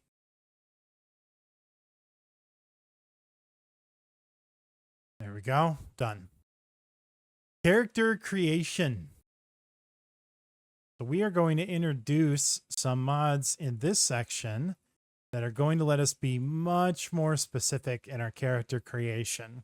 I don't know about you all, but I spend like half my time sometimes just designing my character before I actually even get in to play it. So race menu is the first one. So there are a ton of options in race menu. You'll see here as an example, all these different sliders for you to be able to change the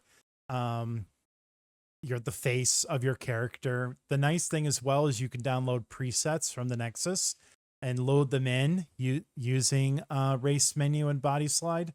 And then it will give you a preset face that you might really like to use. Okay, so we're doing the Anniversary Edition for 1916.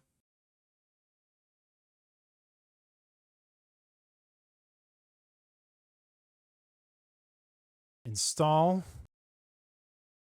And we are not doing the BSAs. And then we have another race menu rotation mod. So this allows you to more easily rotate the player characters in the race menu. So we'll click download. Download. Install. Done.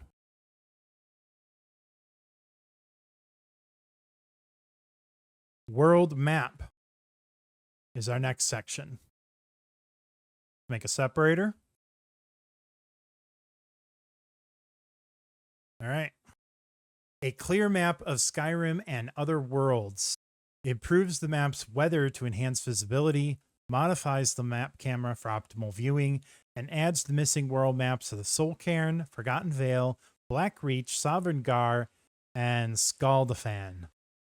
Optional download rules can be used to add missing details to the map. Oh, I almost forgot. I also added roads. So we have a FOMod installer here.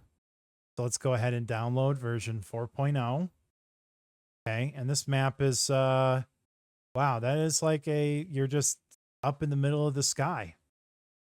That's how clear that is. That's really, Really nice.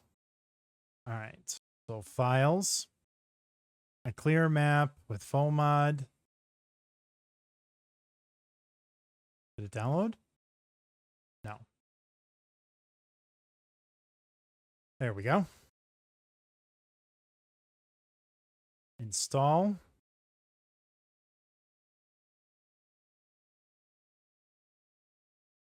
All right, so core files check, dying to load 3. This one is with dying to load LOD 32. We're going to pick Falkstar and Worm's Tooth and remove clouds. Next. No check mark on the world space transition tweaks. Install. We are not extracting the BSAs on this one. Click no. And check mark to open it up. Dynamic snow for map. So the mod improves the look of the dynamic snow on the world map. Ooh, this is a classic mod. But it isn't one that we apparently need to change or open up. Type 2. There we go.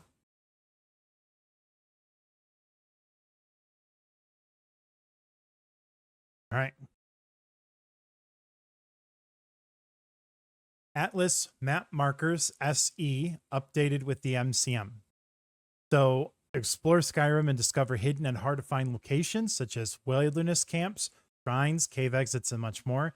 This is an update to the classic mod Atlas Map Markers. It builds on the original mod and adds MCM options with complete control over new map markers. So there's a ton of new map markers here. We're looking for version 2.7.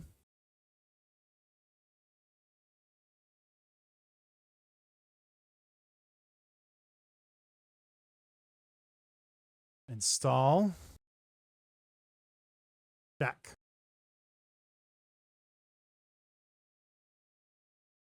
POMAP, Common Marker Add-on Project.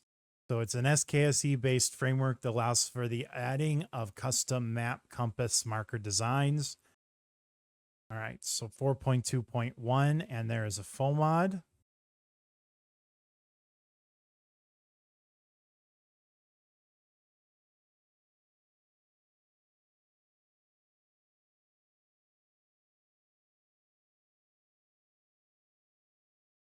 And we're going to need to edit the INI. Go ahead and download, install it first. So here's the FOMod. POMAP, config.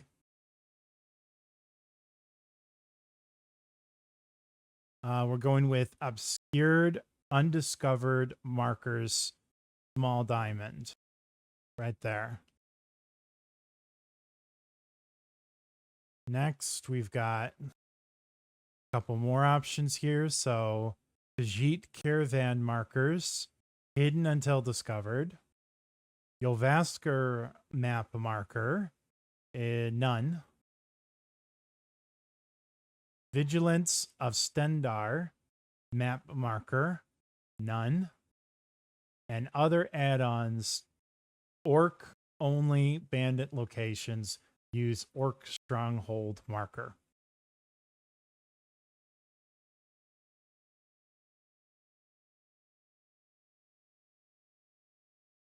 Beyond Skyrim, okay, select nothing on either one of these and then click install. Click check, done. Then afterwards, we need to, okay, ensure that the change above is applied to the HUD section, not the map section. There are two identical settings, but they have different effects. Make sure you change the right one. All right, so of course, we're going to open an Explorer, SKSE, plugins. We're going to open the INI. So we're looking for Be Obscured Undiscovered under HUD. So see how Be Obscured Undiscovered is under map, but it's also under HUD. We're going to change that to 1. It's under the HUD. Click save. Close. Done. All right, and that's done. Our next one is the World of Skyrim, Dynamic LOD. Make a separator.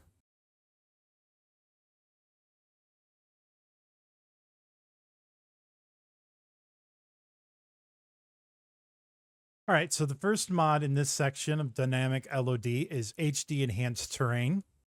This mod gives a more detailed grass-like effects to terrain at long distance and contains higher resolution detail. It's a classic mod, but we do not need to resave it in the creation kit. We're going with the blended version.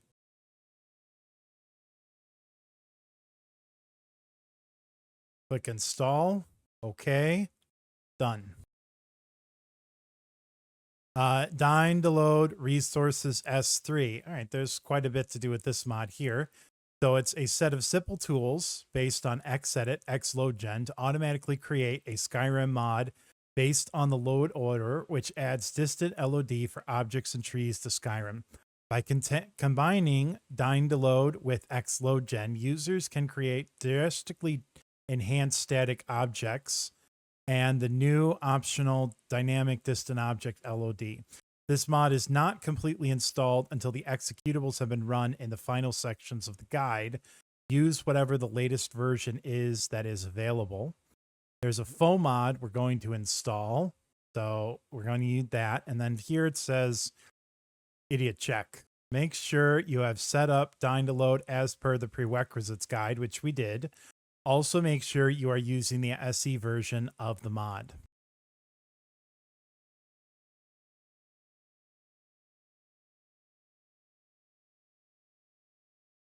Okay. Mod manager download. Download has started.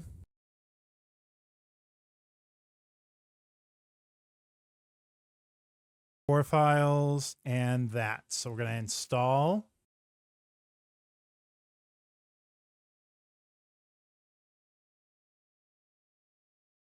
And we're going to check right run exterior, solitude occlusion, high Hrothgar window glow, and DLC2 Verdenfall.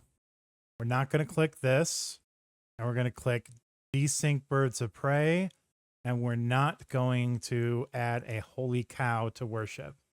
Click install. And we're done. All right, good. Dying to Load DLL NG. So it's a plugin for Papyrus scripts and, a bunch of other that stuff. This mod is not completely installed. Use whatever latest version is available. There's a full mod for this one as well. We're going to pick that one there. All right.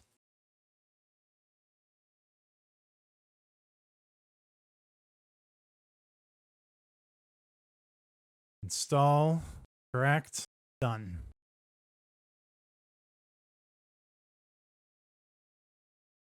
FAR Object LOD Improvement Project SSE. Additional FAR Object LOD resources for use with Dying to Load. Features the ability to add roads to the map via Object LOD. All right. Use whatever the latest version is that is available.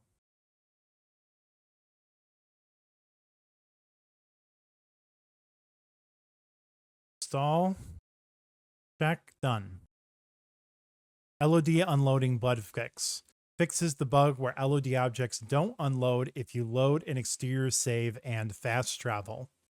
Version 0.1.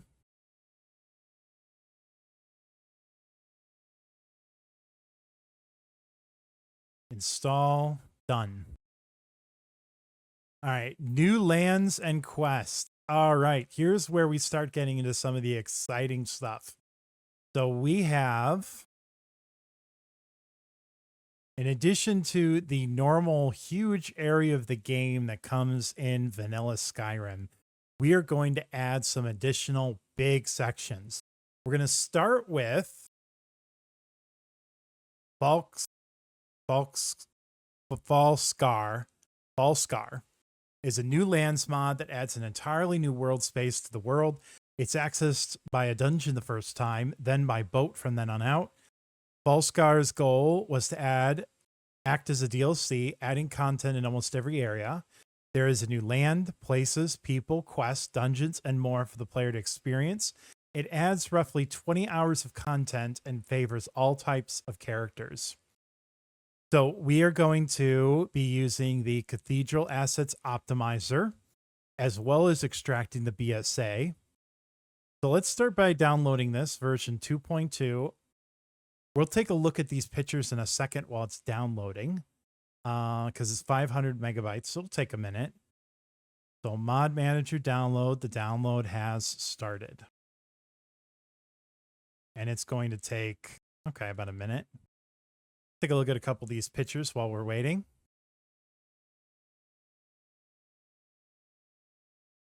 Amber Hold, that's beautiful. Okay, the Grotto, the Dread Coast, Dremmer Ruins, a Bard at Play, Amber Creek, Boulevard, the Perch, Mammoth Keep, the Grove, Rotham Tower, Sunken Skull Burrow, the Amber River, Great Falls, Farmstead, Sunken Skull Burrow, the Library, oh, that's nice, and the Forgotten Depths.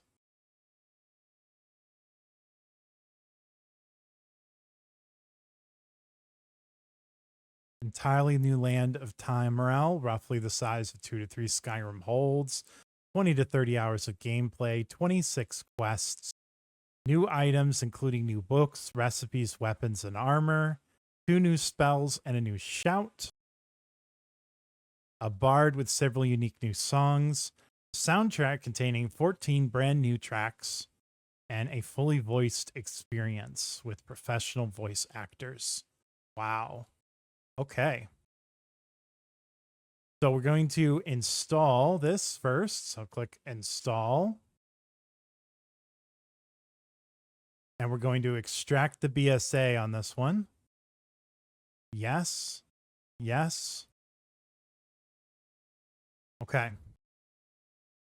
And then we're going to launch Cathedral Assets Optimizer, pick the Lexy's LOTD SE BSA profile from the drop-down menu, then run the mod through Cathedral Assets Optimizer. So Cathedral Assets Optimizer.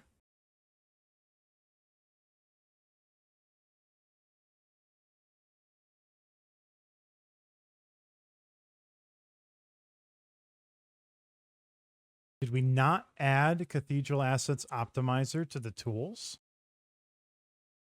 How did I miss that?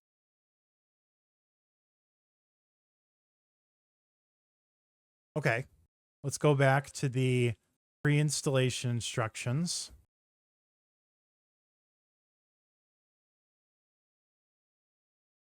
And let's search for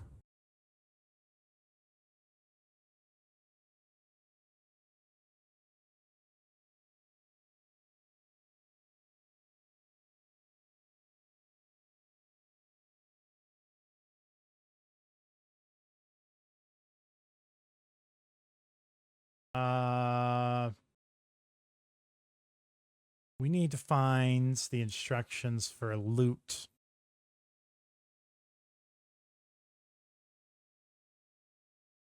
Mod Manager, installing Mod Manager, configuring Mod Manager, the themes, the information displays, profile creation, integrating tools.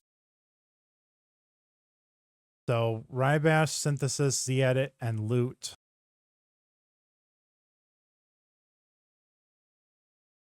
Okay. Let's go to the common task instructions and go to Cathedral Assets Optimizer. So one last common task that appears in the guide is to run it through Cathedral Assets Optimizer. Hello. Okay.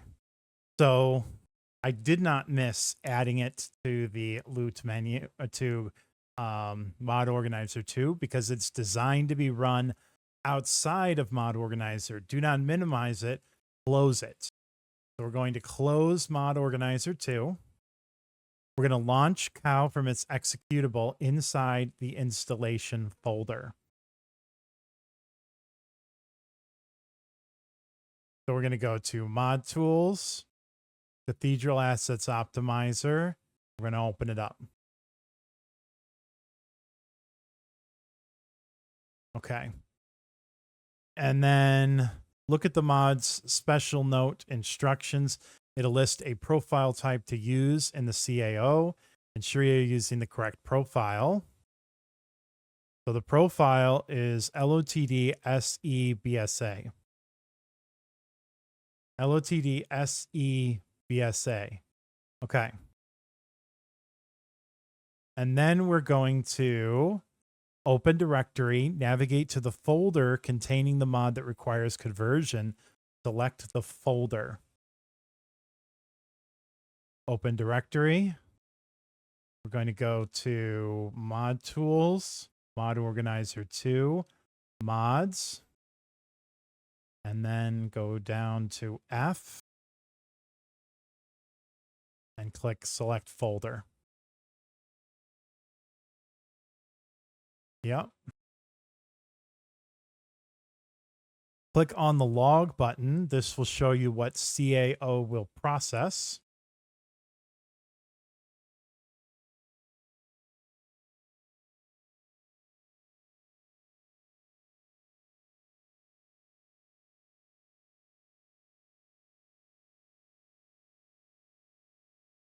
Here we go. And then we press Run.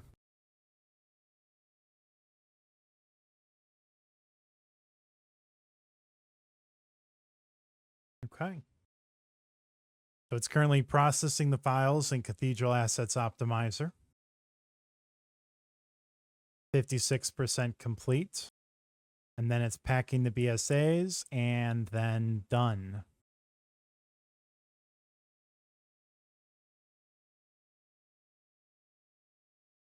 Okay. And we close out. We're done. Now it says repeat steps 2 through 7 for all downloaded files for this mod, main, optional, and miscellaneous. All right.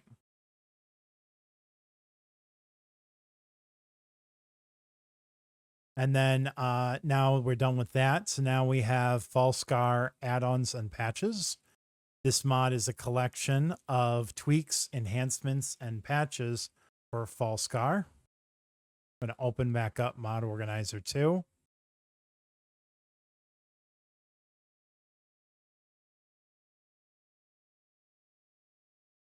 We have a foam mod installer for this. And we're installing version 1.6.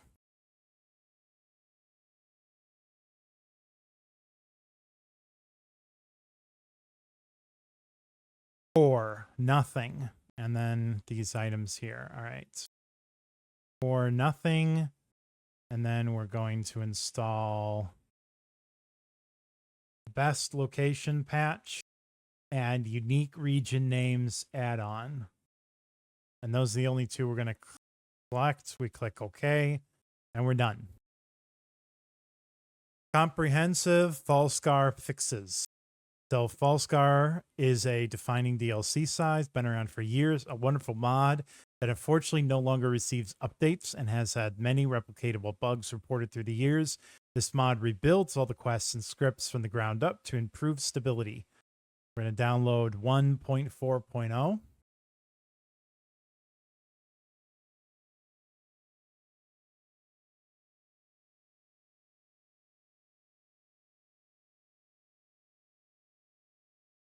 Done. Helgen Reborn. So this is another big mod, and it is the definitive quest mod for rebuilding Helgen. So Helgen is that city you start in when you start the game and it's burned by the dragon. So learn the legend of the keepers of Hatu as you reunite two old soldiers and are thrust into a decades-old feud with a ruthless and powerful Justicar from the Aldemary Dominion. So Cathedral Assets Optimizer and Mod Organizer 2 Removal Tool. So we're going to download version 106.SSE. This is version 106 SSE. This one right here with loose files. Yep.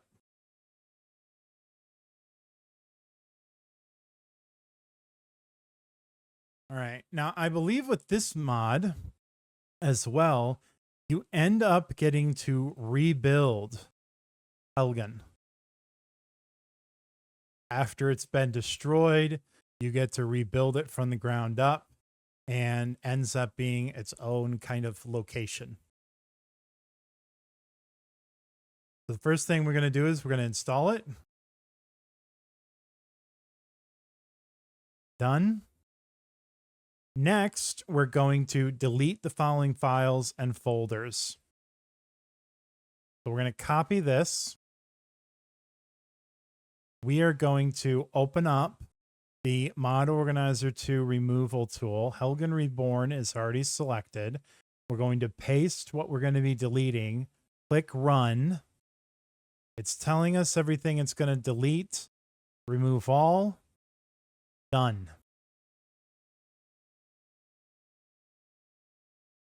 Okay. So that's done. And then we're going to launch Cathedral Assets Optimizer and pick the Lexy's LOTD SE BSA profile, then run the mod through Cathedral Assets Optimizer. So we need to close this out. We need to open up Cathedral Assets Optimizer. SE to BSA is already selected. We're going to open the directory and we're going to go to Helgen Reborn. Right here, select folder. We're going to click the log and we're going to click run. This should take slightly less time since it's a little bit of a smaller mod than Falskar. It's done. And we just close it out. All right. Helgen Reborn with level and quest requirements. So it adds a configurable quest requirement to Helgen Reborn. The courier also gives you the book when level and optional quest conditions are met. So we're going to click download, file, download.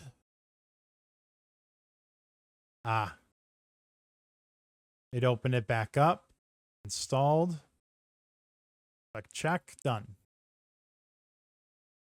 Helgen Reborn's Keepers of Hatu Retexture. 1.1. We're downloading the SE2K version. Very nice. Those are some nice armors. SE2K version, download.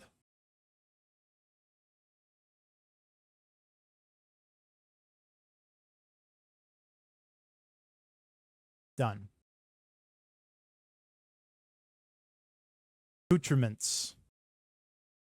This mod makes encounters with the named dragon priests a more challenging and rewarding experience. So the dragon priests are where you get the dragon priest masks from. Dragon Priest Armory, 5.5.3. All right. Download. Take a look at some of these pictures.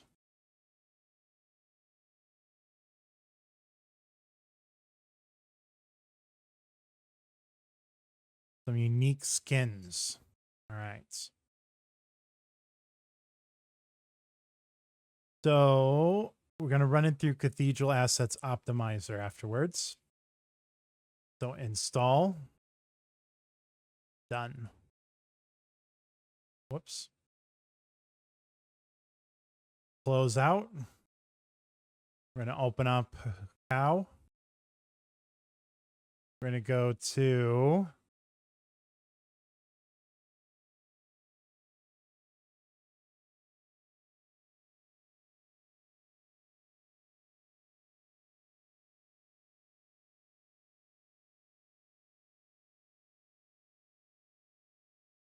Done.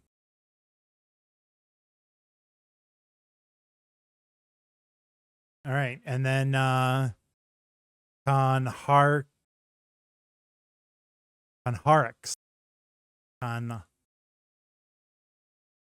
Conharix accoutrements, fixed ESP.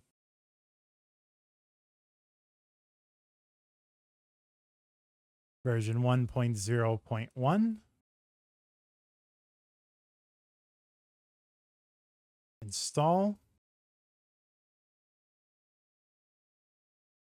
Conharix accoutrements upscale textures.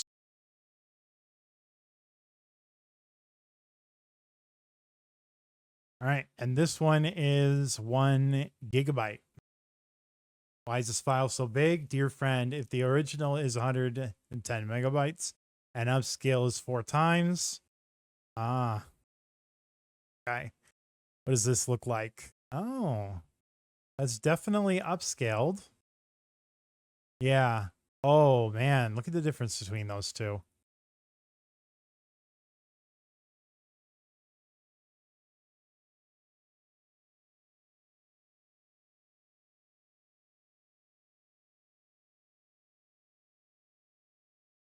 We're doing the upscale textures.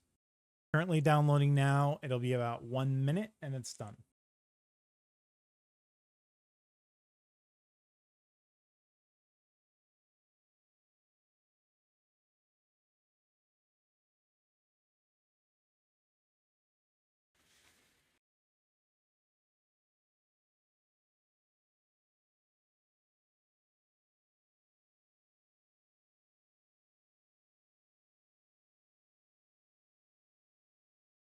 All right, so it's downloaded. So we'll go ahead and install.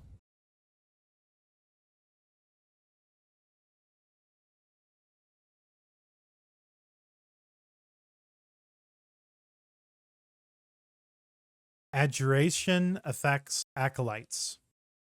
So the accoutrements adds a spell called Adjuration, which dragon priests and the undead are extremely allergic to. This mod allows the spell to also deal damage to the dragon priests added by the Dragonborn DLC on Solstheim.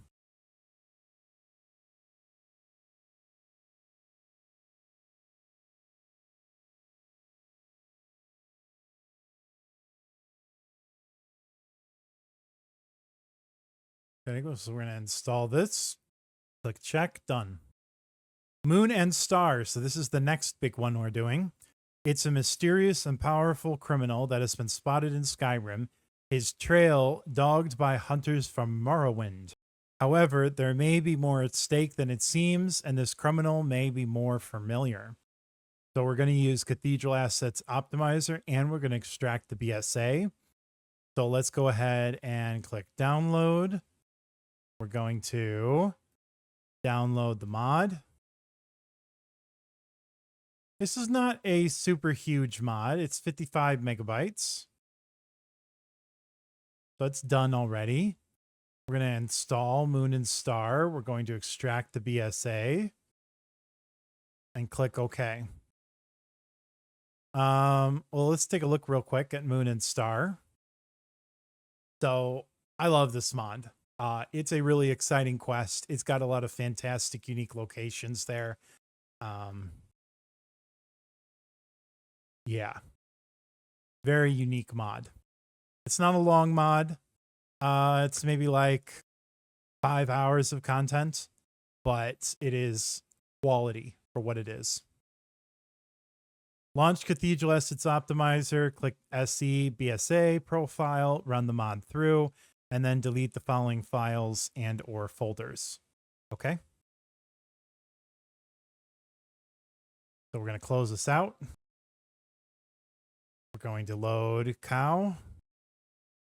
BSA done. We're going to go to Moon and Star.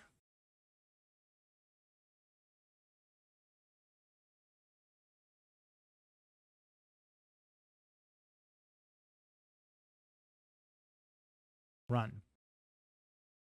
Done. Okay.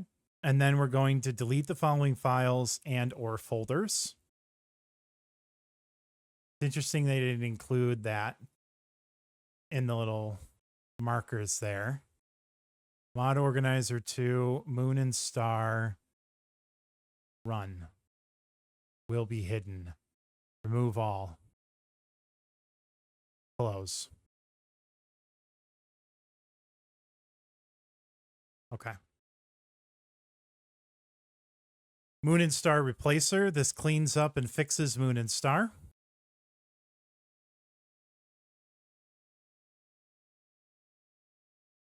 What was that? What just happened?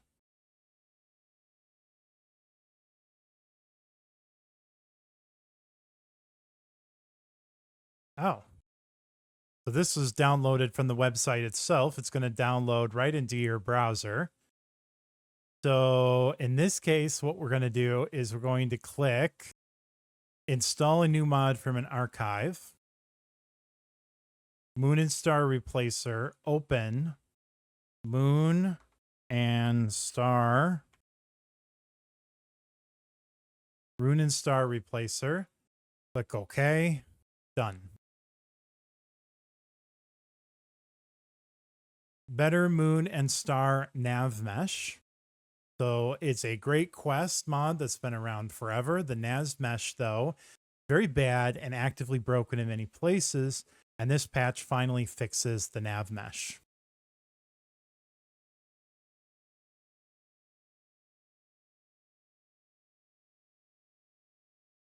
Okay, we're going to download Better Moon and Star Nav Mesh version 1.0.2.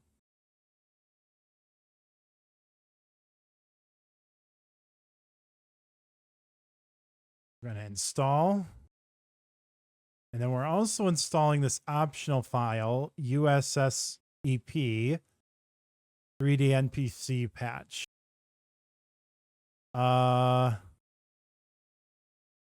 USSEP 3D NPC patch. So we're going to download this. Now it's an update, it's an optional file. So I'm going to copy this, because when I go here, I need to replace the name.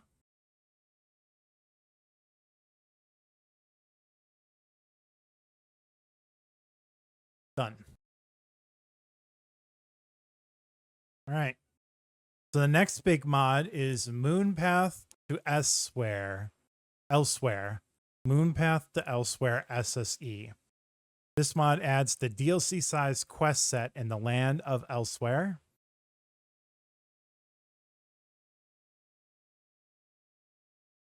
All right, it is 89 megabytes. All right. So this Elsewhere is Morrowind, so don't believe I played this one before. That's a new mod. A mob. What does it say here in the description?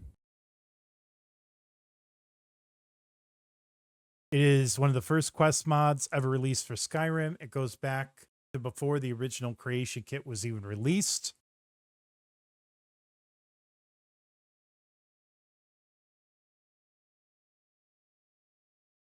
All right.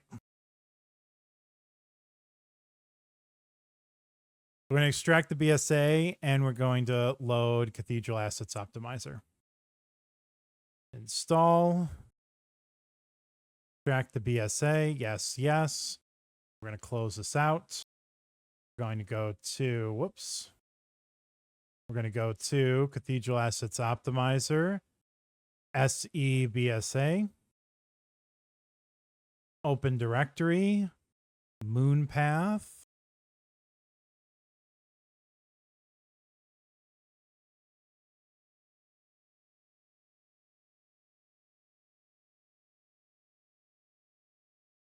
Done.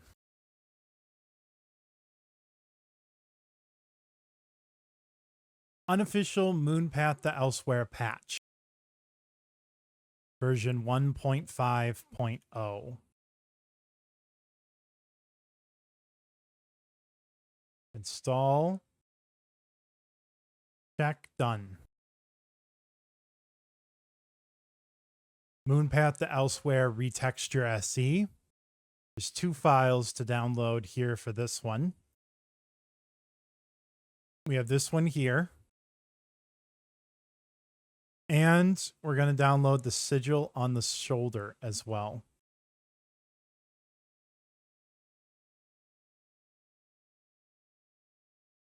Oh, you can definitely see the difference in those two.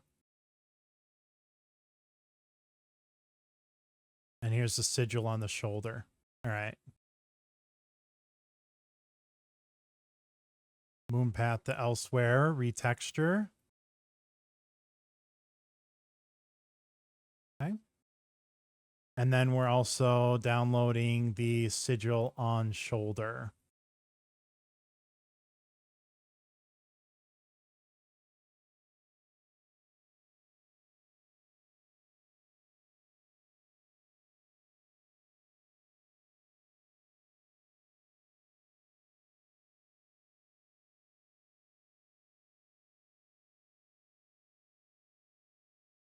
All right.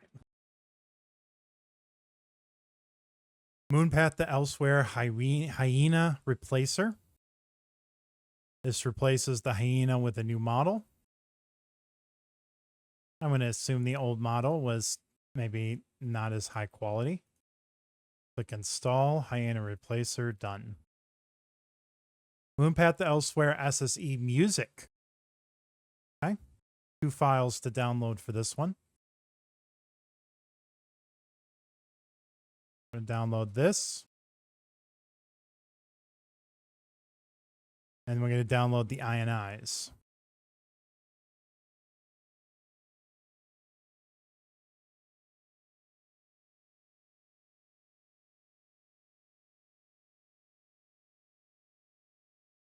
There's a full mod. We will install. We have recommended checkmark. We're going to patch the blacksmith. Hyena replacer patch and none for the forest fighters model replacer.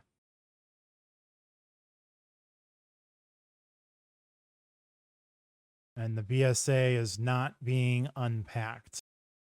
So no. Now we're going to download the INIs for ENB, but don't install them yet. This will be sorted out after we run loot on the finish line. Okay, so let's go ahead and download the INIs.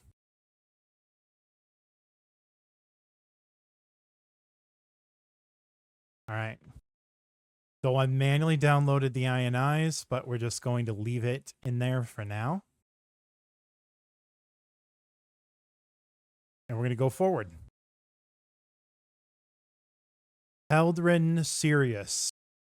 A Teldrin Sirio backstory quest. So this is a lore-friendly, fully voiced quest mod about Teldrin Sirio's dangerous past. Who is Teldrin Sirio? I think he's the guy with the Dwemer box. He's a Dwemer, a drummer, spell sword, and mercenary is typically available for hire at the Retching Netch Inn in Raven Rock. Okay, and then Raven Rock is Solstheim. All right. We get to see some backstory about him. We're doing the enhanced edition.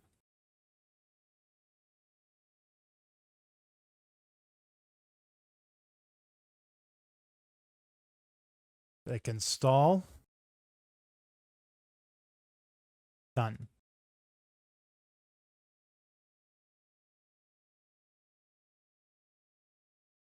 Teldrin Sirius patch. So there's a main file and there's an update file.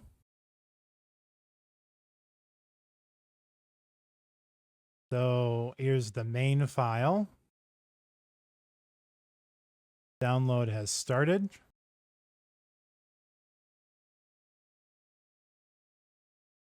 Install that first.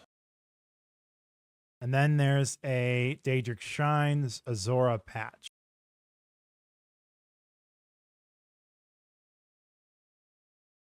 Okay. Interesting.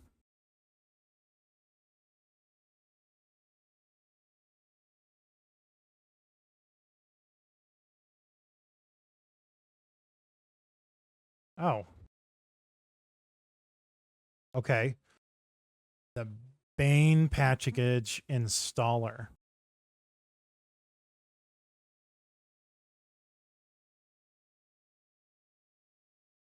How do I install that? Let's look inside the archive.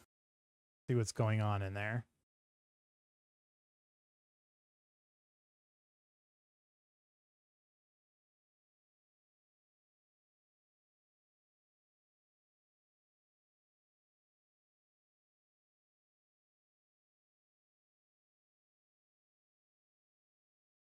Okay. Well, we're gonna manual Daedric Shines Azora patches.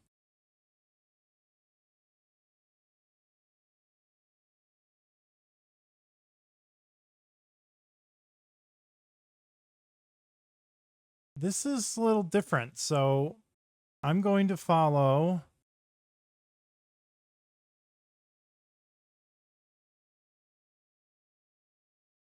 this here.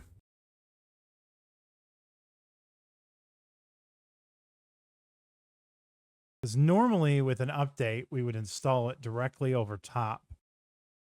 But in this case, I'm not seeing that.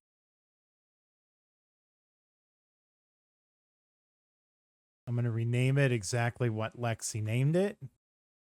We have that check marked, and we're going to click OK.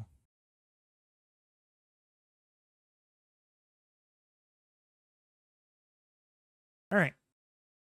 The Forgotten City. So for this one, we're going to do Cathedral Assets Optimizer. We're going to extract the BSA, and we're going to quick auto clean. So the Forgotten City offers unique gameplay experience, a murder mystery investigation set in an ancient underground city. It has a dark, non-linear storyline in which you'll explore the city in multiple timelines, interrogate suspects, navigate challenging moral dilemmas, and fight new enemies. Very exciting. Version 1.8 is what we'll be downloading. I do enjoy this mod quite a bit. It is only 108 megabytes.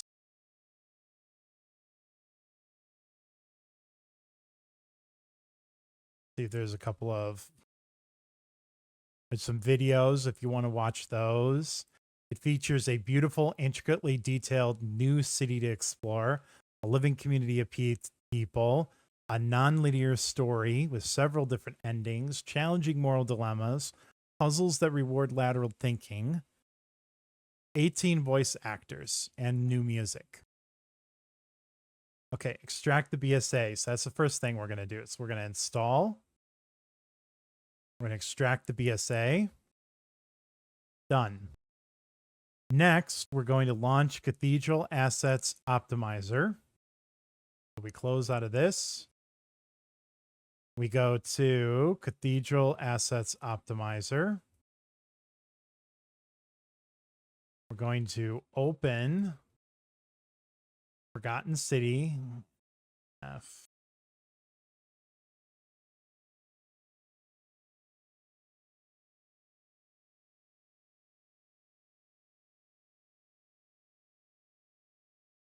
This is interesting. The Forgotten City.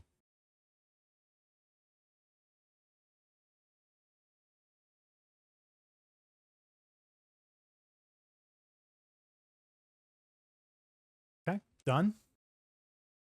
Close out of that. We're going to load back up Mod Organizer 2. And we're going to... Okay, so the Forgotten City.esp contains 7 identical to master records. So we're going to load Forgotten City ESP using SSE Edit Quick Auto Clean and let it clean the mod as you would for the base ESMs. So let's open up Quick Auto Clean, click Run. we're going to just check Forgotten City. Click OK.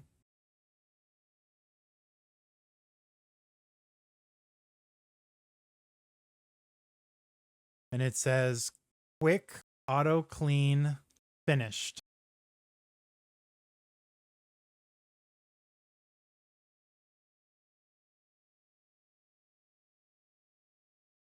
Okay. Close. Done.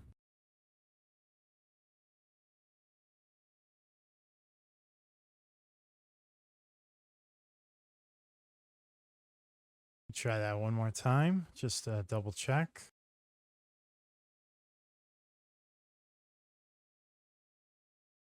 Yeah. See, it didn't say. Okay. Yeah. So we're all good.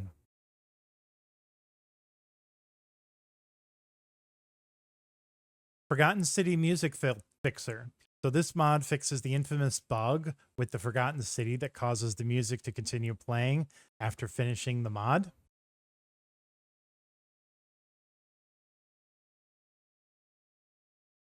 ESL flagged.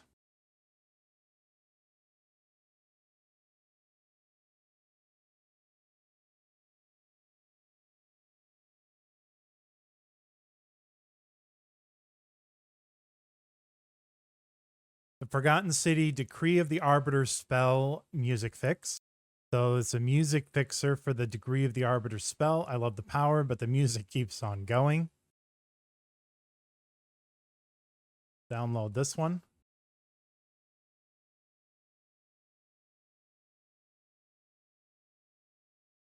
The Gray Cowl of Nocturnal. This is another big mod for quests and lands. And this one is fantastic if you are a thief. For a long time, no one claimed the Gray Cowl of Nocturnal.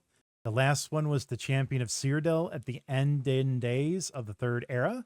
But what happened after the Oblivion Crisis? Where is the Gray Cowl now?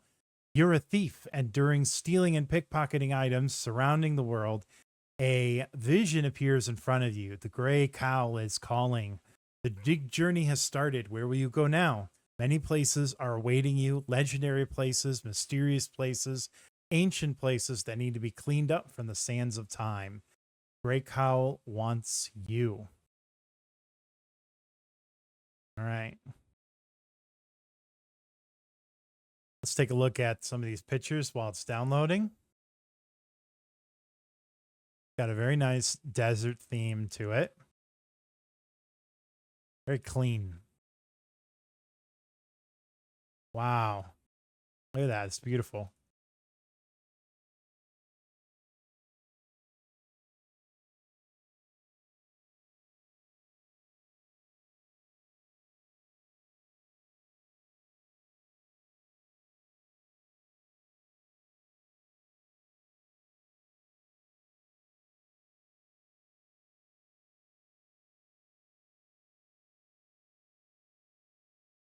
Okay. So we're going to extract the BSA and we're going to run it through Cathedral Assets Optimizer.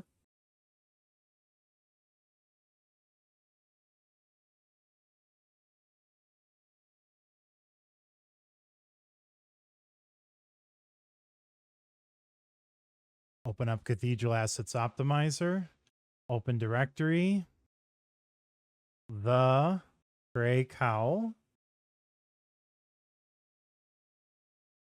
of Nocturnal.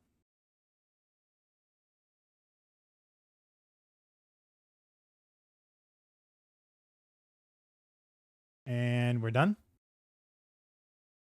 All right. The Gray Cowl of Nocturnal bounty fix and more.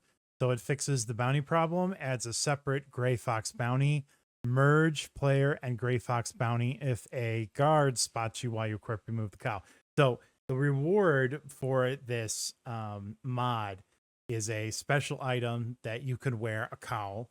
And while you wear it, your identity is hidden. So if you're discovered, the bounty is actually added to the cowl personality and not the you personality. So once you take the cowl off, guards will not recognize you, and you can walk around free, even though with the cowl, you might have murdered a bunch of guards and stolen a bunch of things.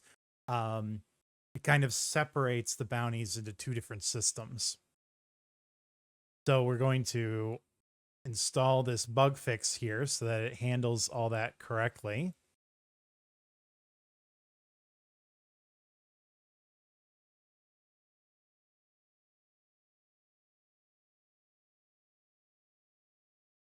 Okay. The Great Cowl of Nocturnal SSE HD pack. So we're downloading an HD textures pack for the mod.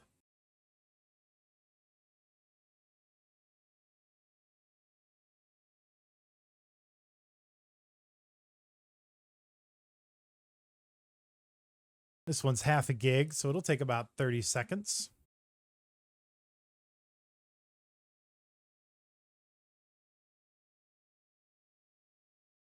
All right, so the mod is finished downloading, so we're going to head and install.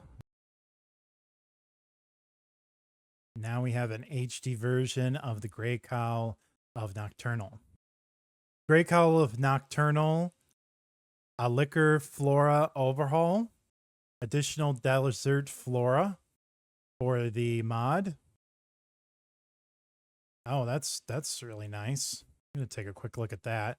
I believe we're downloading the loose version, yes.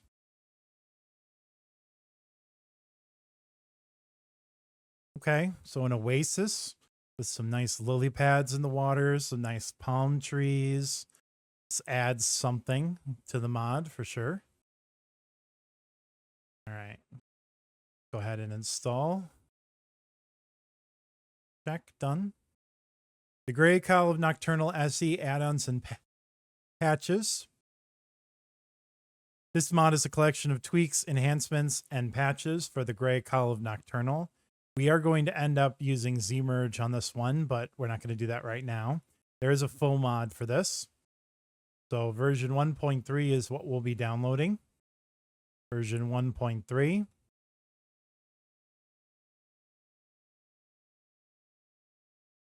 Install.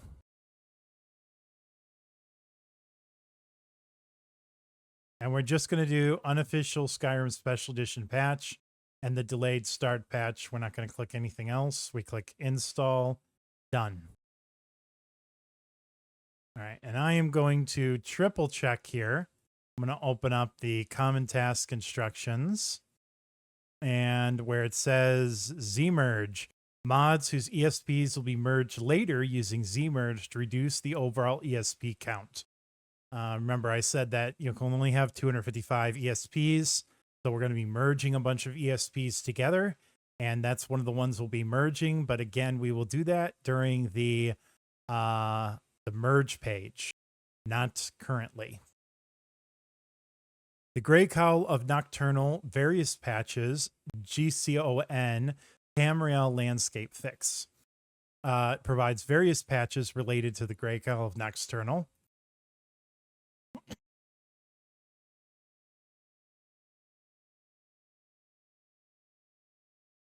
Okay, and we're going to do the Landscape Fix, version 1.0. There we go. No, wait, what? Wait. Version 1.0, Grey Cowl of Nocturnal, Tamriel Landscape Fix. Here we go. Version 1.0.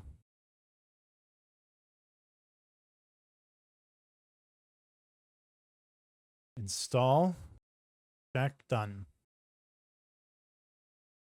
The tools of Kagrenak. So go on a quest to recover the legendary tools of Kagrenak, encounter new allies and enemies, explore sprawling dungeons, and add powerful new artifacts and spells to your arsenal in this fully voiced quest mod. 1.62 is what we're going to be doing. 1.62. All right. While that's downloading, let's take a quick look at these pictures. That's a huge hammer. Okay. Oh, interesting. Wonder what those bubbles are.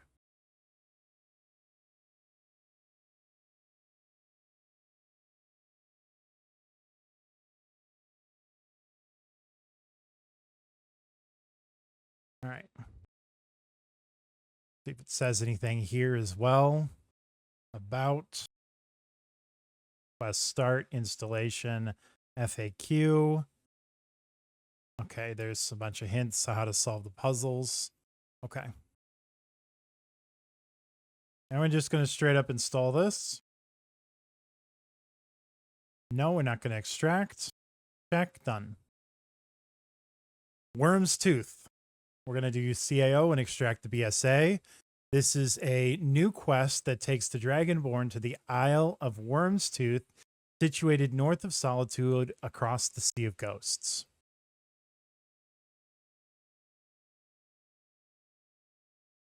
All right, 221 meg.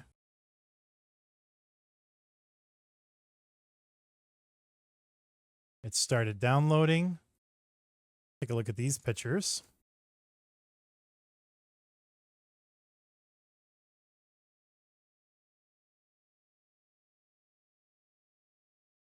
Oh, that's cute.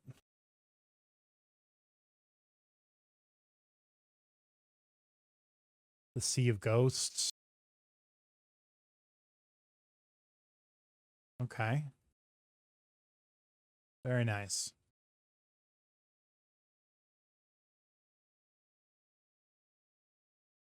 Your home is your castle. There's a new land to explore. You can also purchase an abandoned imperial fort, making it your own, hire new staff, and defend it from unwanted visitors. There are new weapons, shields, spells, and a new shout. Okay. So we're going to install and extract the BSA. Yes. Activate. Then we close it out. We're going to open up Cathedral Assets Optimizer.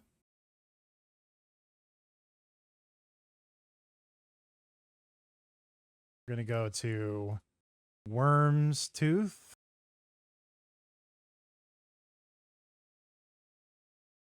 Run.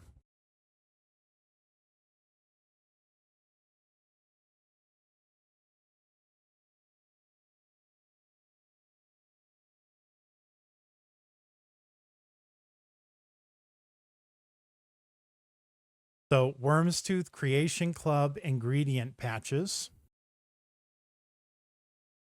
Version 10. So patches, Worm's Tooth ingredients for rare curios.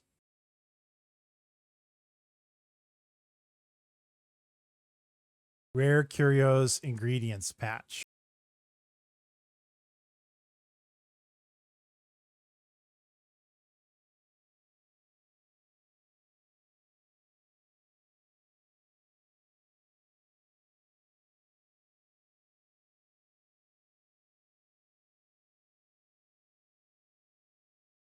Worm's Tooth celiac retexture. It retextures the celiac dragon mask from Worm's Tooth.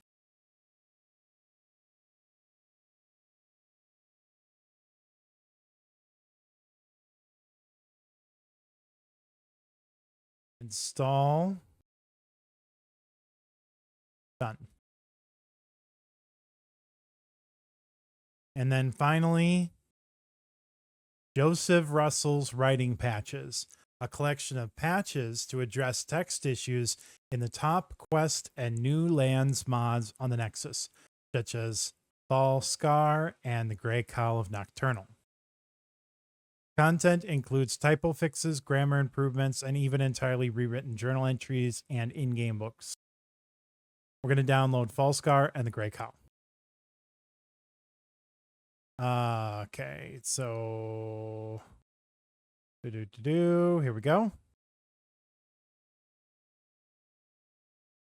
And then we do the Grey Cowl.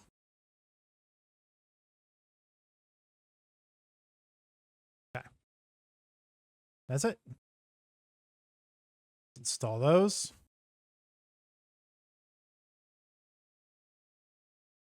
Oh, whoops. Cancel. So we're going to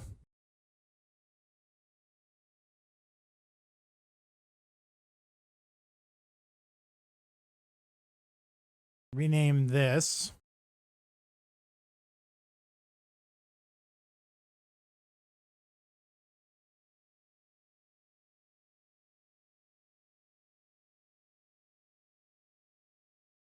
Okay.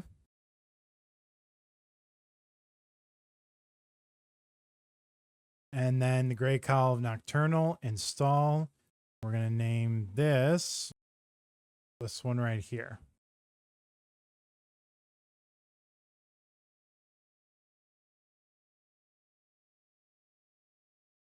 All right, main quest fixes and tweaks. Make a new separator.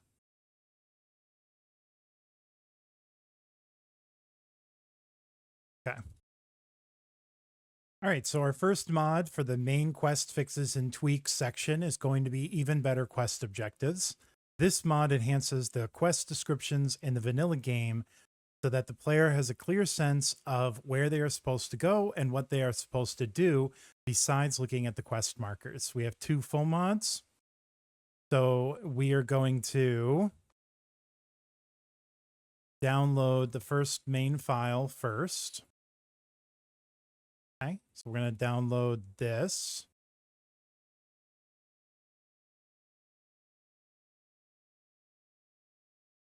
And let's go ahead and install it.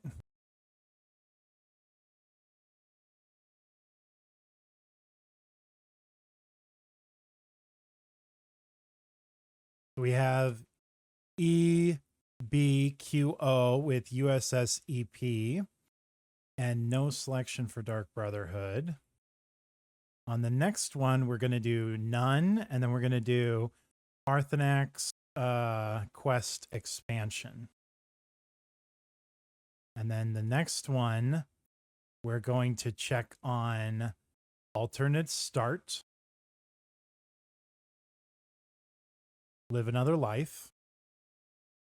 This option might be auto-checked, needs to be unchecked. This option might be auto-checked, needs to be unchecked. All right, let's check if any are auto-checked. No, they are not. We click install. Done. And then we have the optional files, even better quest objectives, SERC1. So here's RC1.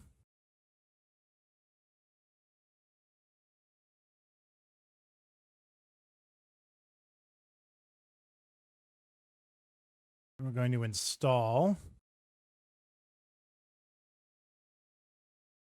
And we're going to install 231 patches, AYOP College of Winterfall, 233 patches, AYOP Main Quest, 234 patches, AYOP Music.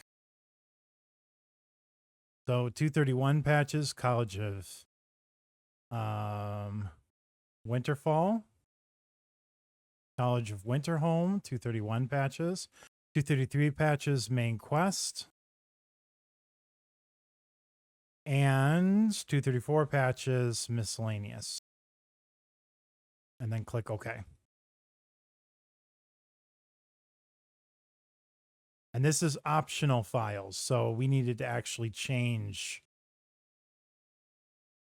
So we're going to click install, College of Winterholm, Main Quest, and Miscellaneous, and RC1. We're just going to add RC1.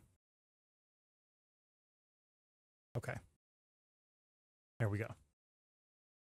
Next is the Sensible Acolary Solutions. Logical Mazark puzzle. Makes the Mazark buttons make sense. Ah, yes, this thing.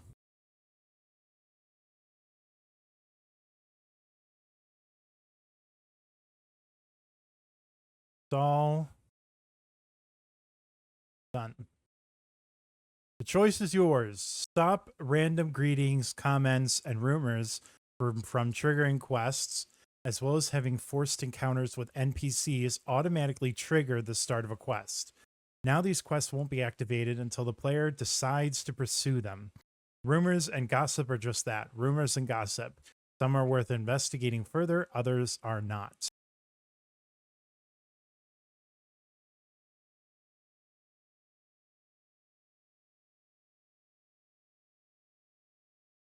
No.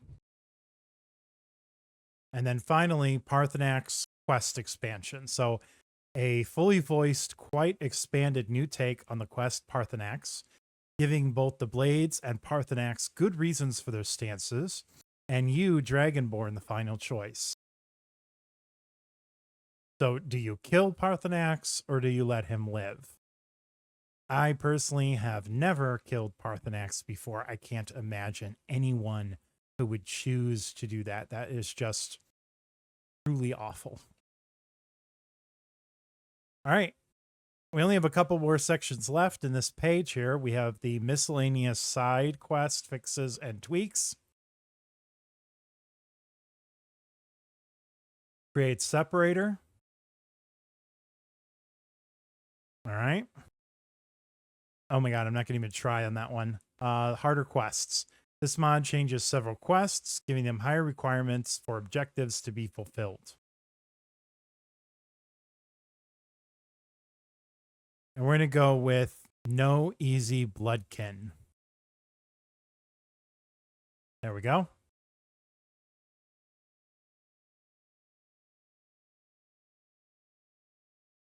And I'm going to rename this to the quests no easy bloodkin. Just cuz.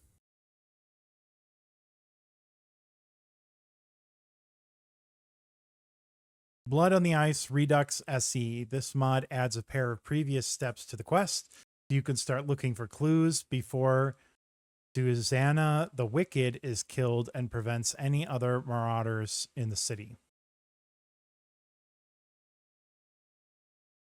We're going to download BOTI version 2.11 patch. BOTI 2.11 patch.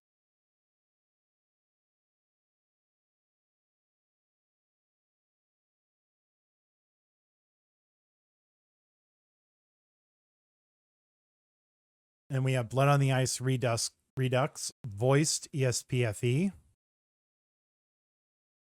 This mod splices in additional voiced lines for Bloods on the Ice Redux.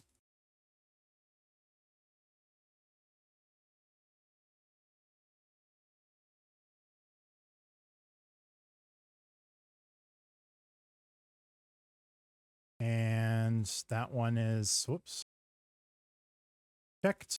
Okay. Blood on the Ice Redux revoiced. This is a different mod from the one we just downloaded. AI generated voice lines for the edited voice lines in Blood on the Ice Redux. There has been somewhat of a controversy of late when it comes to using AI assets and AI voice in mods within the modding community. Quite a few people coming down on both sides of the aisle in regards to that. Finding Susanna alive, a Blood on the Ice trigger revision. This mod changes how Blood on the Ice is triggered to ensure that you're able to meet Susanna the Wicked alive and well in Candlehearth's Hall before the Butcher strikes.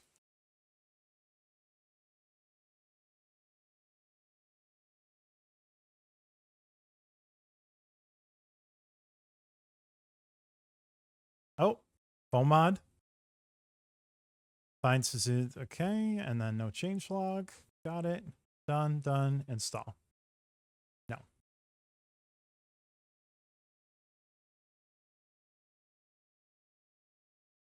Finding Derkitas. Fixes some issues with the quest to find Derkitas, such as moving his cell key to a more logical location, exposing the quest information in your journal, optionally adding a quest marker, and expanding the dialogue options for all those involved. All right, let's download this.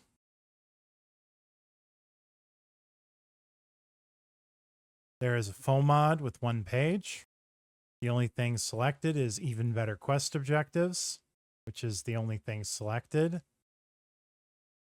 Click install. No. Done. Special instructions. Delete the following files and or folders.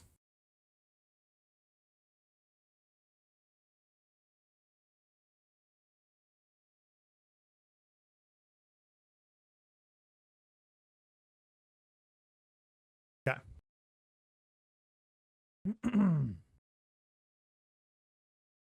Finding the guy duplicate form ID fix. So a fix for the form ID version 1.0. See, when you look at most mod lists on the internet, they only are downloading like the main mods, and they're not downloading all these little fixes. And these little fixes are the things that are going to keep your game from crashing every 10 minutes when you get to this level of modding. So that's one of the reasons why I love Lexy's version so much. Favor quests separated. So this separates several favor quests. In vanilla, only one of each of the favor quests can be active.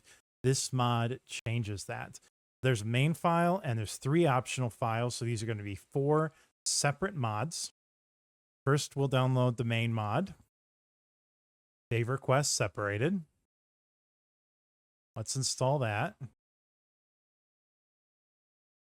Okay. Now we're going to install favor quest separated. The choice is yours patch.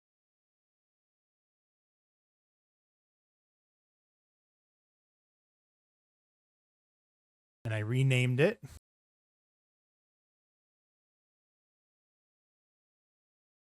We're downloading the Radiant Requirements patch.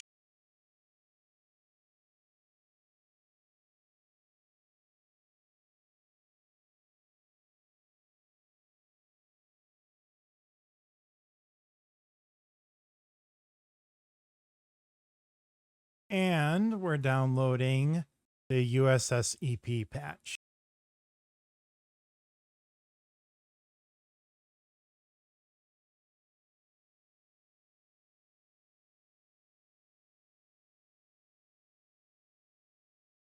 Done.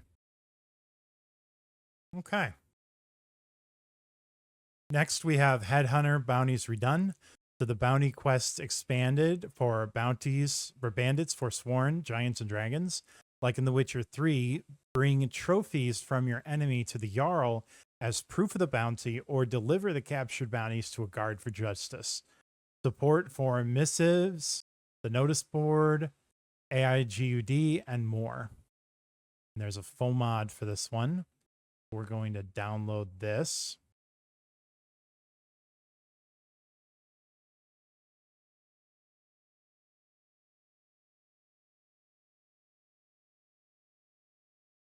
Okay.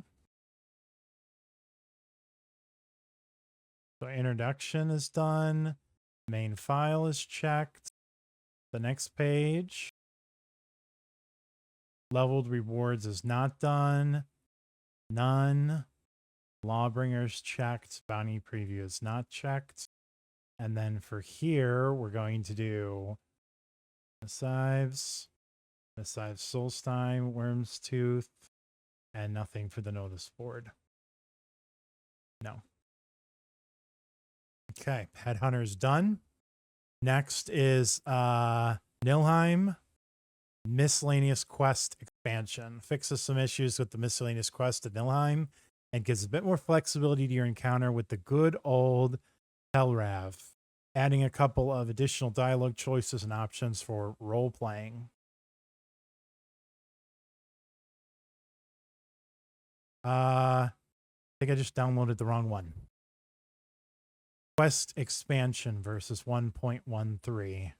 Version 1.13. Oh. No? I downloaded the right one. Okay. This tricked me because I had downloaded it with the version 1.12 during a previous Lexy's guide I installed. So, but they've updated the mod since. We'll go ahead and install. And it's done. Quests are in Skyrim. This mod makes it so Radiant quests no longer send you to locations outside of the province of Skyrim. That's a very helpful mod. And we're doing the USSEP 1.3, this one here. Install. No. Done. Even better quest objectives. Quests are in Skyrim USSEP patch. So a patch to resolve quest conflicts between even better quest objectives, and quests are in Skyrim. And we are downloading the USSEP patch. Done. Good.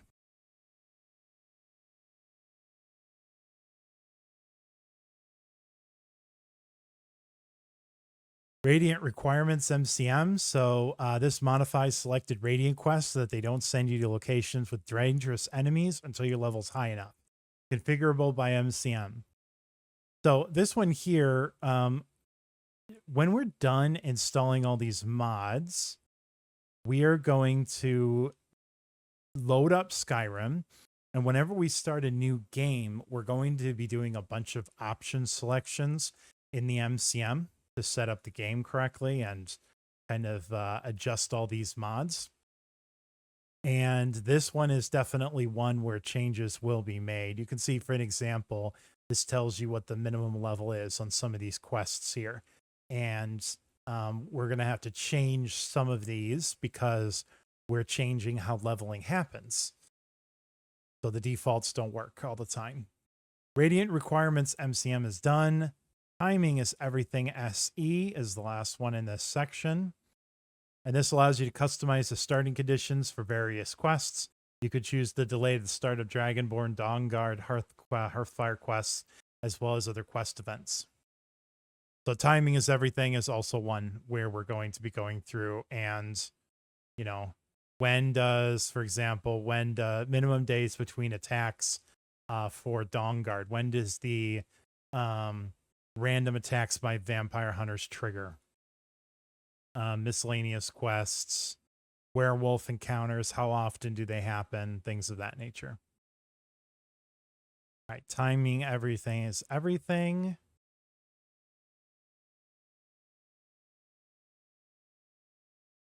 Done. Okay. Second to last section here on this page, faction quests, fixes, and tweaks. So there are two factions in Skyrim. There is the Imperial side, and then there is the Rebel side. The Nord side. All right, enhanced. That's in the Civil War, though. Enhanced Skyrim factions, the Companions Guild. So this mod slows down the Companions quest line, which is good because you don't want to be level 10 and already be the leader of the Companions Guild. This is a classic. We're going to do a creation kit resave, and we're going to extract the BSA. Requirements only version. Okay. Download is started. We're going to extract the BSA. Yes, yes. Check. And then we're going to do a creation kit resave. Okay. Now, for the creation kit, right here in the drop-down menu, we're going to open it up. We're going to go to File, Data, and we're going to select the one that we just did, which was Enhanced Skyrim Factions, ESF Companions. Okay, there we go. ESF companions, set as active file, press OK.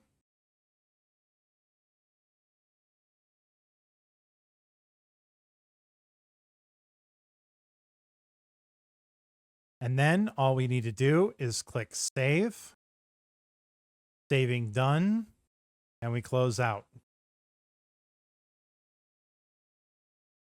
And that's it. The companions, don't be a milk drinker, is next. Restores honor to the companions by removing the option to be a bully. I never really thought that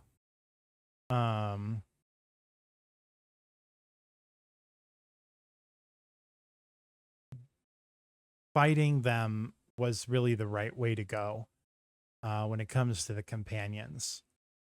Didn't really jive with the rest of the companions as a organization. So we did the Farkas only option. I wonder what the difference is.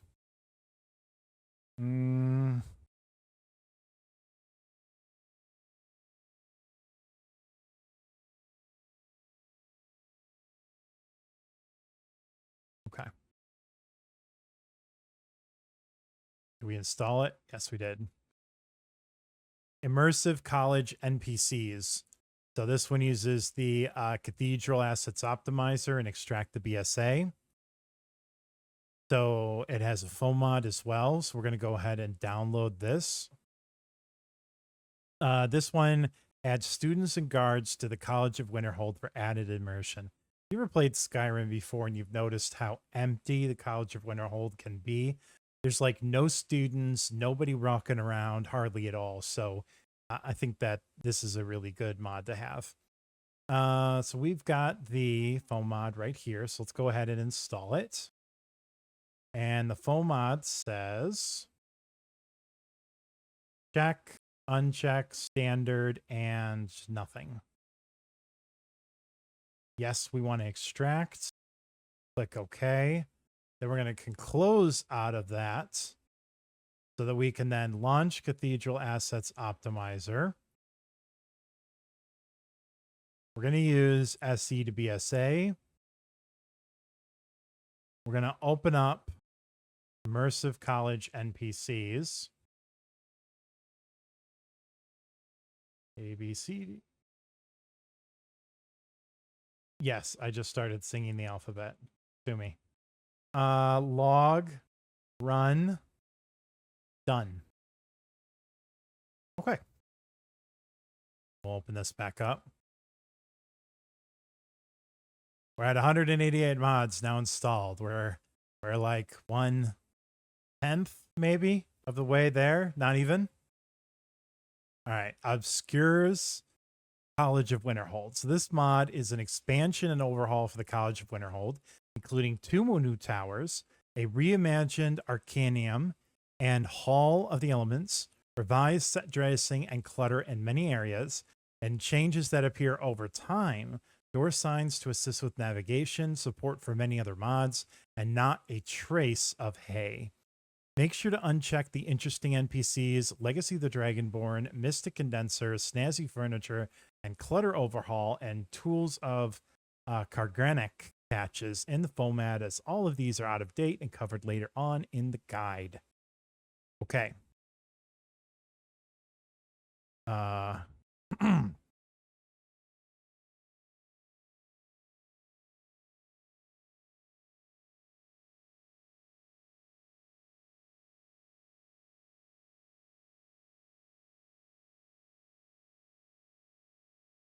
All right. Let's go ahead and download this.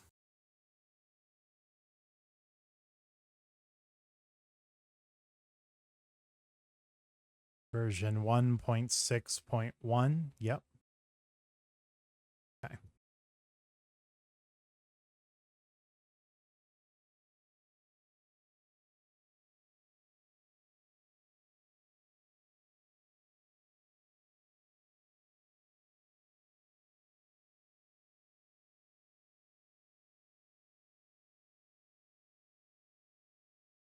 And then we're also going to delete files from here as well.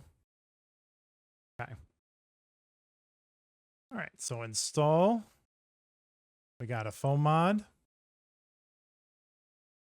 has got a lot of stuff on it, so we got to be careful here. These are automatically selected. Immersive College NPCs integration is checked. Recommended interiors is checked. New music only is checked. And there's nothing else on this page. Next. I need, select nothing. Lighting, select nothing. The Lost Library, select nothing. Map markers. Atlas map markers XP, SE, okay. Marloot. Marloot. Miscellaneous item distribution. Okay. Quest mod. Quests are in Skyrim is checked. Sound mods, audio overhaul. And then various mods.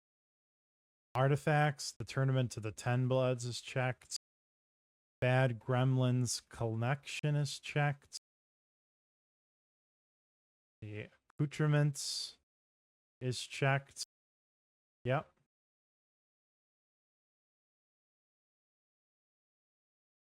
WACCF.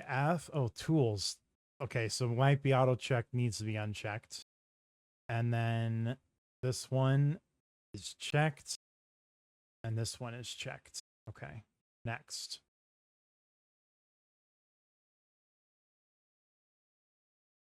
Read me nothing. Winterhold City nothing. Archmajor quarters nothing. Select nothing. Select nothing.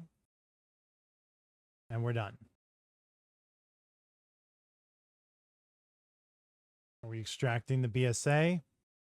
No, we're not extracting the BSA.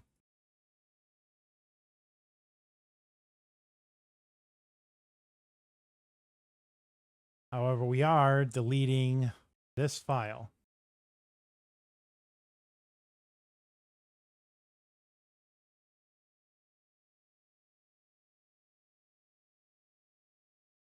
Okay. Obscura's College of Winterhold add-ons. Flying books. This one right here.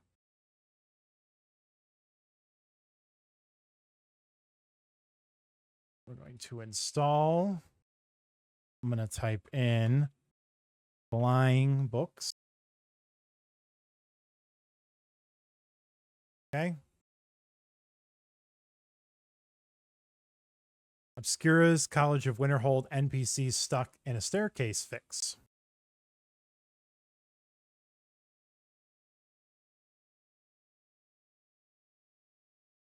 Install. Done. Thieves Guild Requirements SE. This mod makes it so Beernwolf's no longer automatically approaches you in Riften. It also adds requirements that must be met in order to advance the Thieves Guild questline. So we're going to download the main file and some optional files. So let's download the main file first.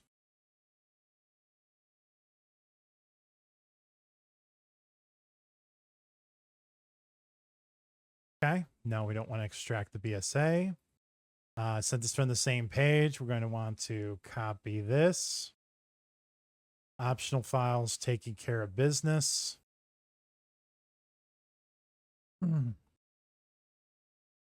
Install. We're going to rename it. No. And then we're going to install droppable stones. This is really good because there's a Thieves quest line called the Stones of Baranzaya. And normally quest items cannot be dropped out of your inventory. But you get the first one very early in the game, and it takes a long time to get those. So it can be very annoying to have them cluttering up your inventory. So the ability to drop them into a box or a chest or something is a very convenient thing to be able to do. All right, Innocence Lost quest expansion. This mod provides new paths, both good and evil, to complete the first Dark Brotherhood quest. Gerald the Kind, you'd better watch out. Fully voiced as usual. Okay.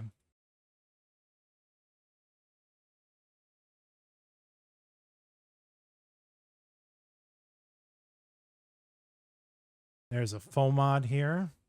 The introduction, main files grayed out, so that's the only one that matters. Install, next. USSCP patch, this patch, and then no check on the third. Done. Finally, we have Your Choices Matter, a Dark Brotherhood expansion SSE. This mod extends the Dark Brotherhood quest line in many ways and adds an optional alternate ending. The ending you get will depend on the choices you, the player, makes throughout the story. Completely voiced dialogues using vanilla and synth assets. Main file SSE version 2.0.6. Yep.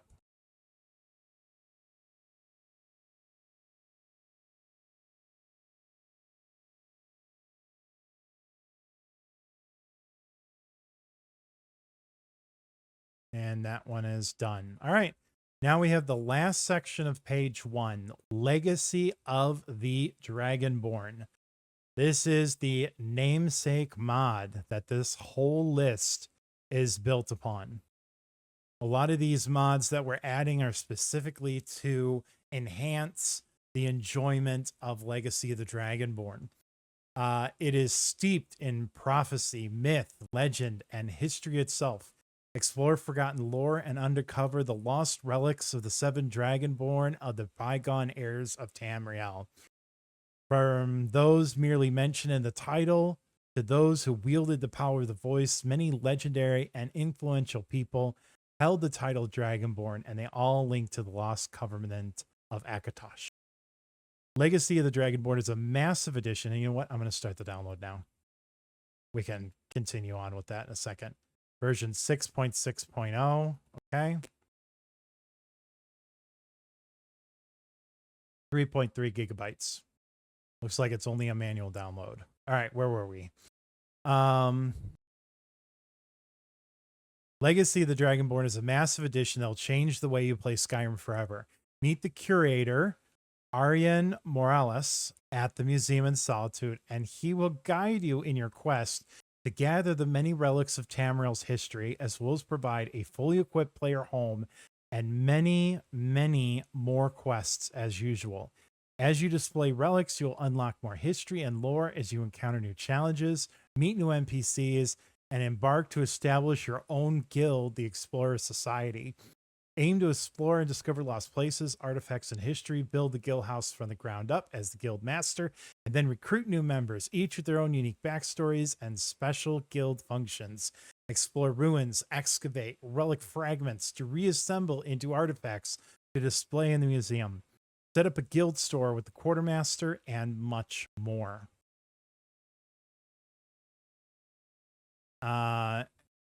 Okay.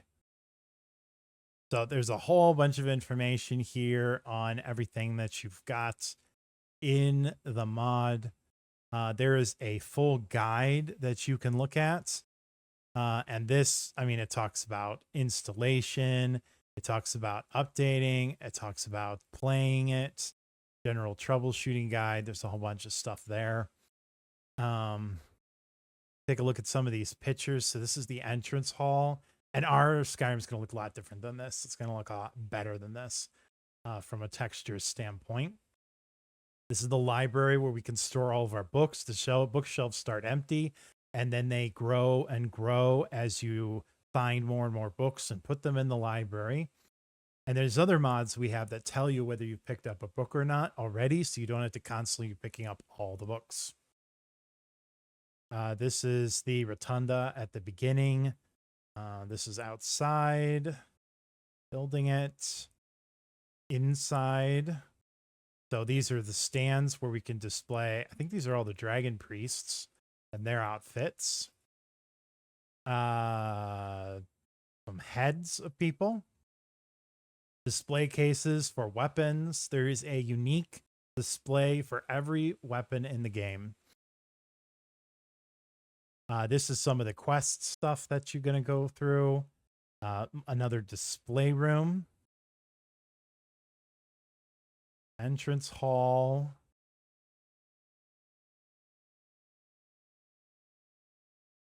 Okay, more weapon displays. This is like the eating area.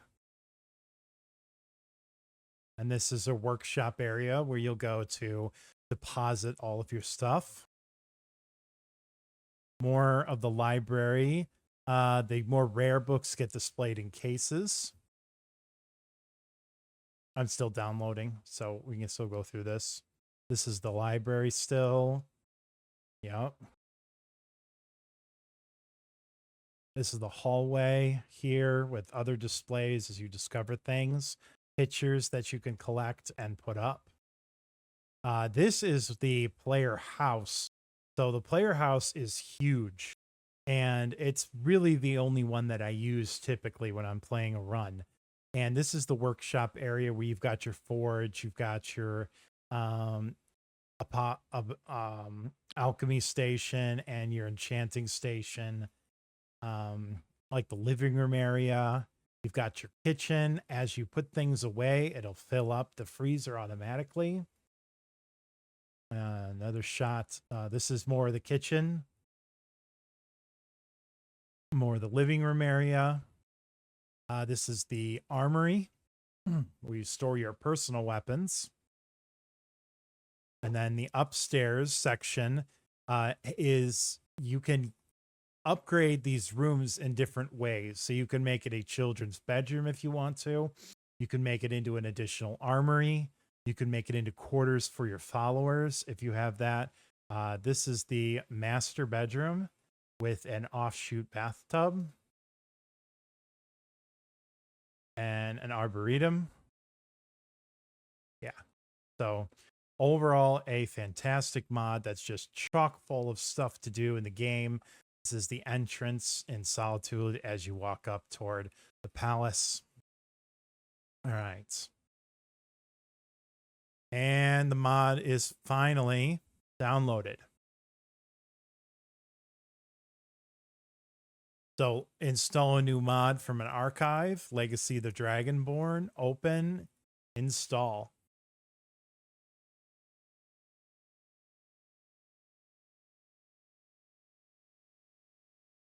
And now we just check it, and that is done. Now we're going to upscale the textures of Legacy the Dragonborn. We're going to also use Mod Organizer 2 Removal Tool and CAO. So upscaled textures, are we doing loose or are we doing BSA? We're doing loose.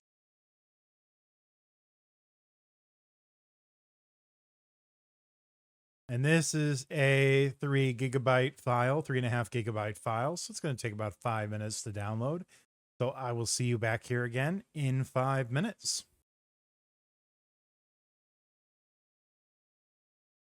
All right, so the mod has downloaded. So we'll go ahead and click install.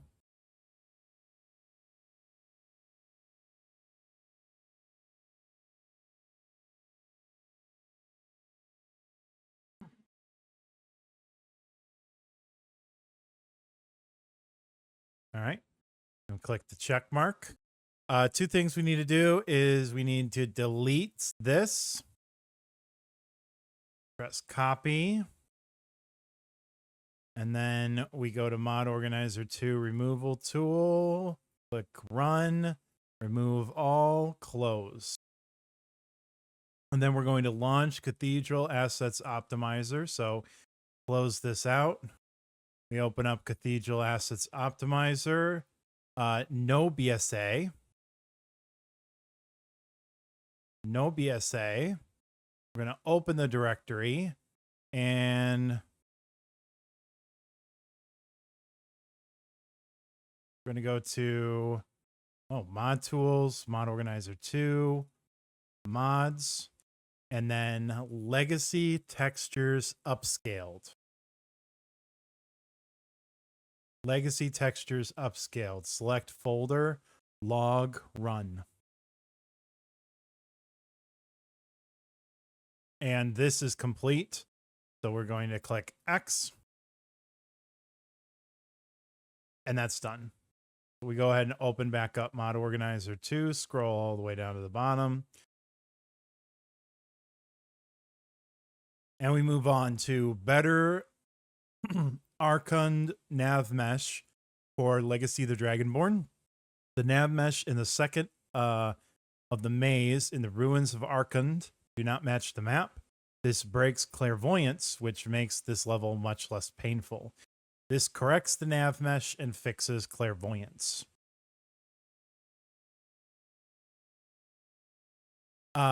Clairvoyance is the mod that, or the spell rather, that you can cast that shows you the path to your objective. If the nav mesh is broken, then clairvoyance won't work. Okay. Legacy of the Dragonborn Snazzy Excavation Tent. This mod is a mesh and texture replacer for the Legacy of the Dragonborn Excavation Tent. That's a snazzy looking tent.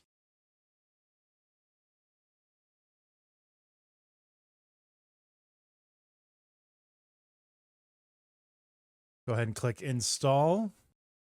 Check. Done. Legacy of the Dragonborn plaques retexture. This retextures the museum plaques. We'll go to this and we'll download the main file. Install. Okay. Check. Legacy of the Dragonborn Mementos. This mod is an add-on to Legacy of the Dragonborn. It replaces the skulls you find on Dark Brotherhood targets with mementos of the target.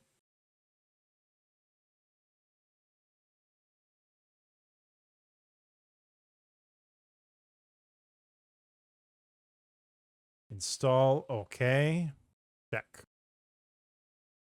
Legacy of the Dragonborn perks menus. Perk tree for menus for Legacy of the Dragonborn archaeological skills.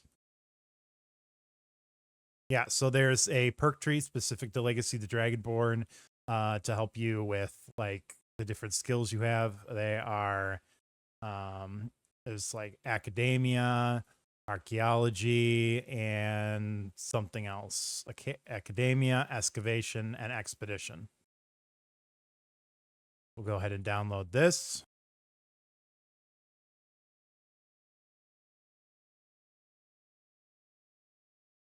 Install. Paintings remade. Legacy of the Dragonborn replaces Legacy of the Dragonborn paintings with new ones. Better ones. Paintings remade.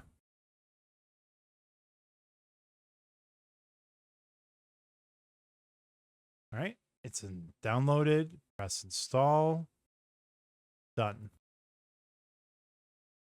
Legacy of the Dragonborn SMIM chests replaces Legacy of the Dragonborn chests with SMIM models.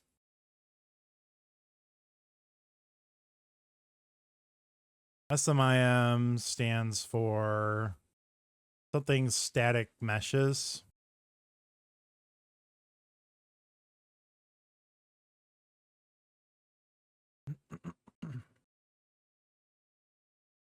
Install. Okay, done. Legacy of the Dragonborn visual overhaul, CAD and loot. So this mod overhauls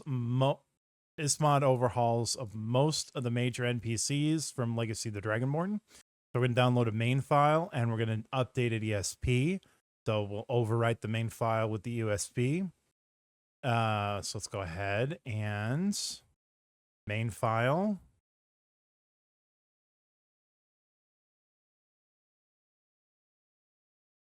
Install. And then the updated ESP, we will overwrite the main mod with the updated ESP or by merging it together. And that's done. And then we're going to launch Cathedral Assets Optimizer, no BSA profile, run the mod through Cathedral Assets Optimizer. So we close out Mod Organizer 2, Cathedral Assets Optimizer, no BSA. I'm going to go with Legacy of the Dragonborn, and this is Visual Overhaul. There we go. And then log, run.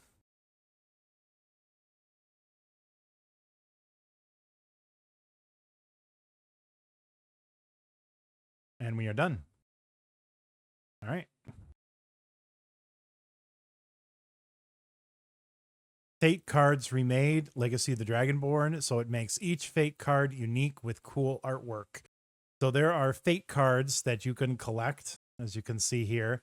And when you collect a full set of Fate cards, it gives you effects when you're carrying them.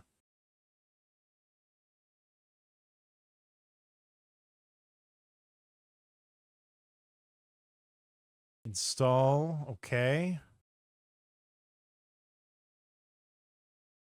Check. Done. More DBM shipping crates. So this mod adds 7 new shipping crates to Tamriel and 1 in Solstheim for the excellent Legacy of the Dragonborn version 5. These shipping crates are where you can dump off loot and it'll automatically ship it to the Legacy of the Dragonborn museum. And then you can then sort it from there. So more Legacy of the Dragonborn crates AIO. There's a foam mod with this. Quite a couple pages of it.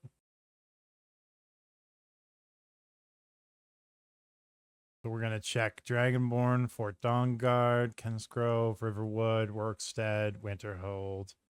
Okay. We're going to go with Vanilla. Next, we're going to go with Great Town of Iverstead. Next, the Great Town of Shorestone. Next, nothing selected. Install.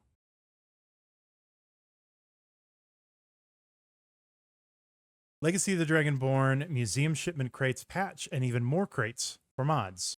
We have the main file, plus we have a ton of optional files that we are going to add. All right. And remember, all of these are going to be separate. So we got the crates patch first.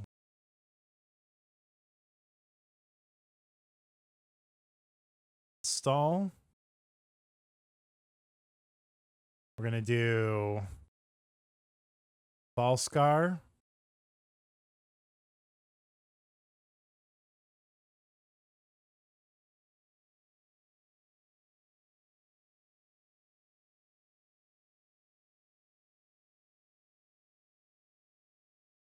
Okay. Forgotten City.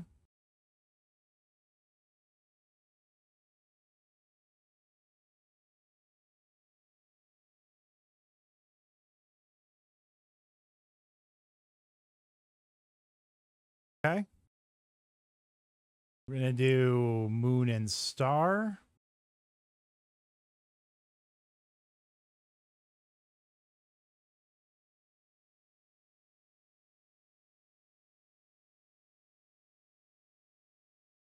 Okay. Moon Path to Elsewhere.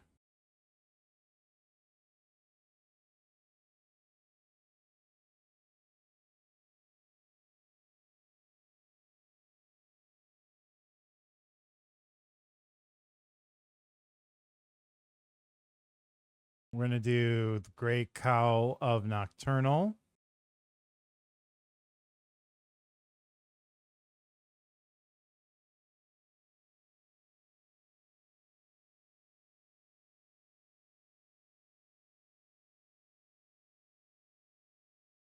And Worm's Tooth.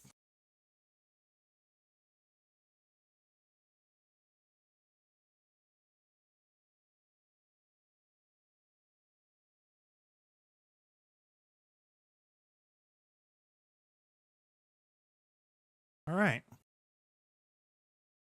And then finally, the last mod on this page is Girotar Must Die for the Legacy of the Dragonborn Museum. This mod provides a way to kill Girotar and harvest its scales if you missed it.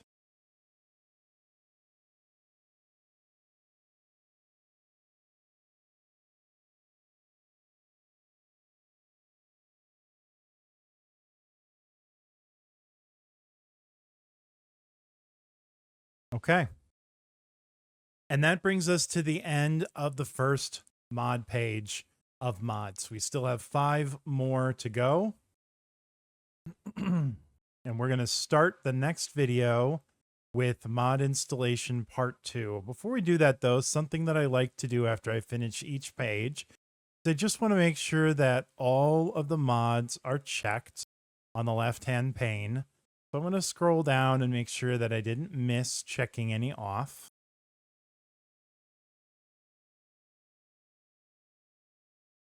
Okay.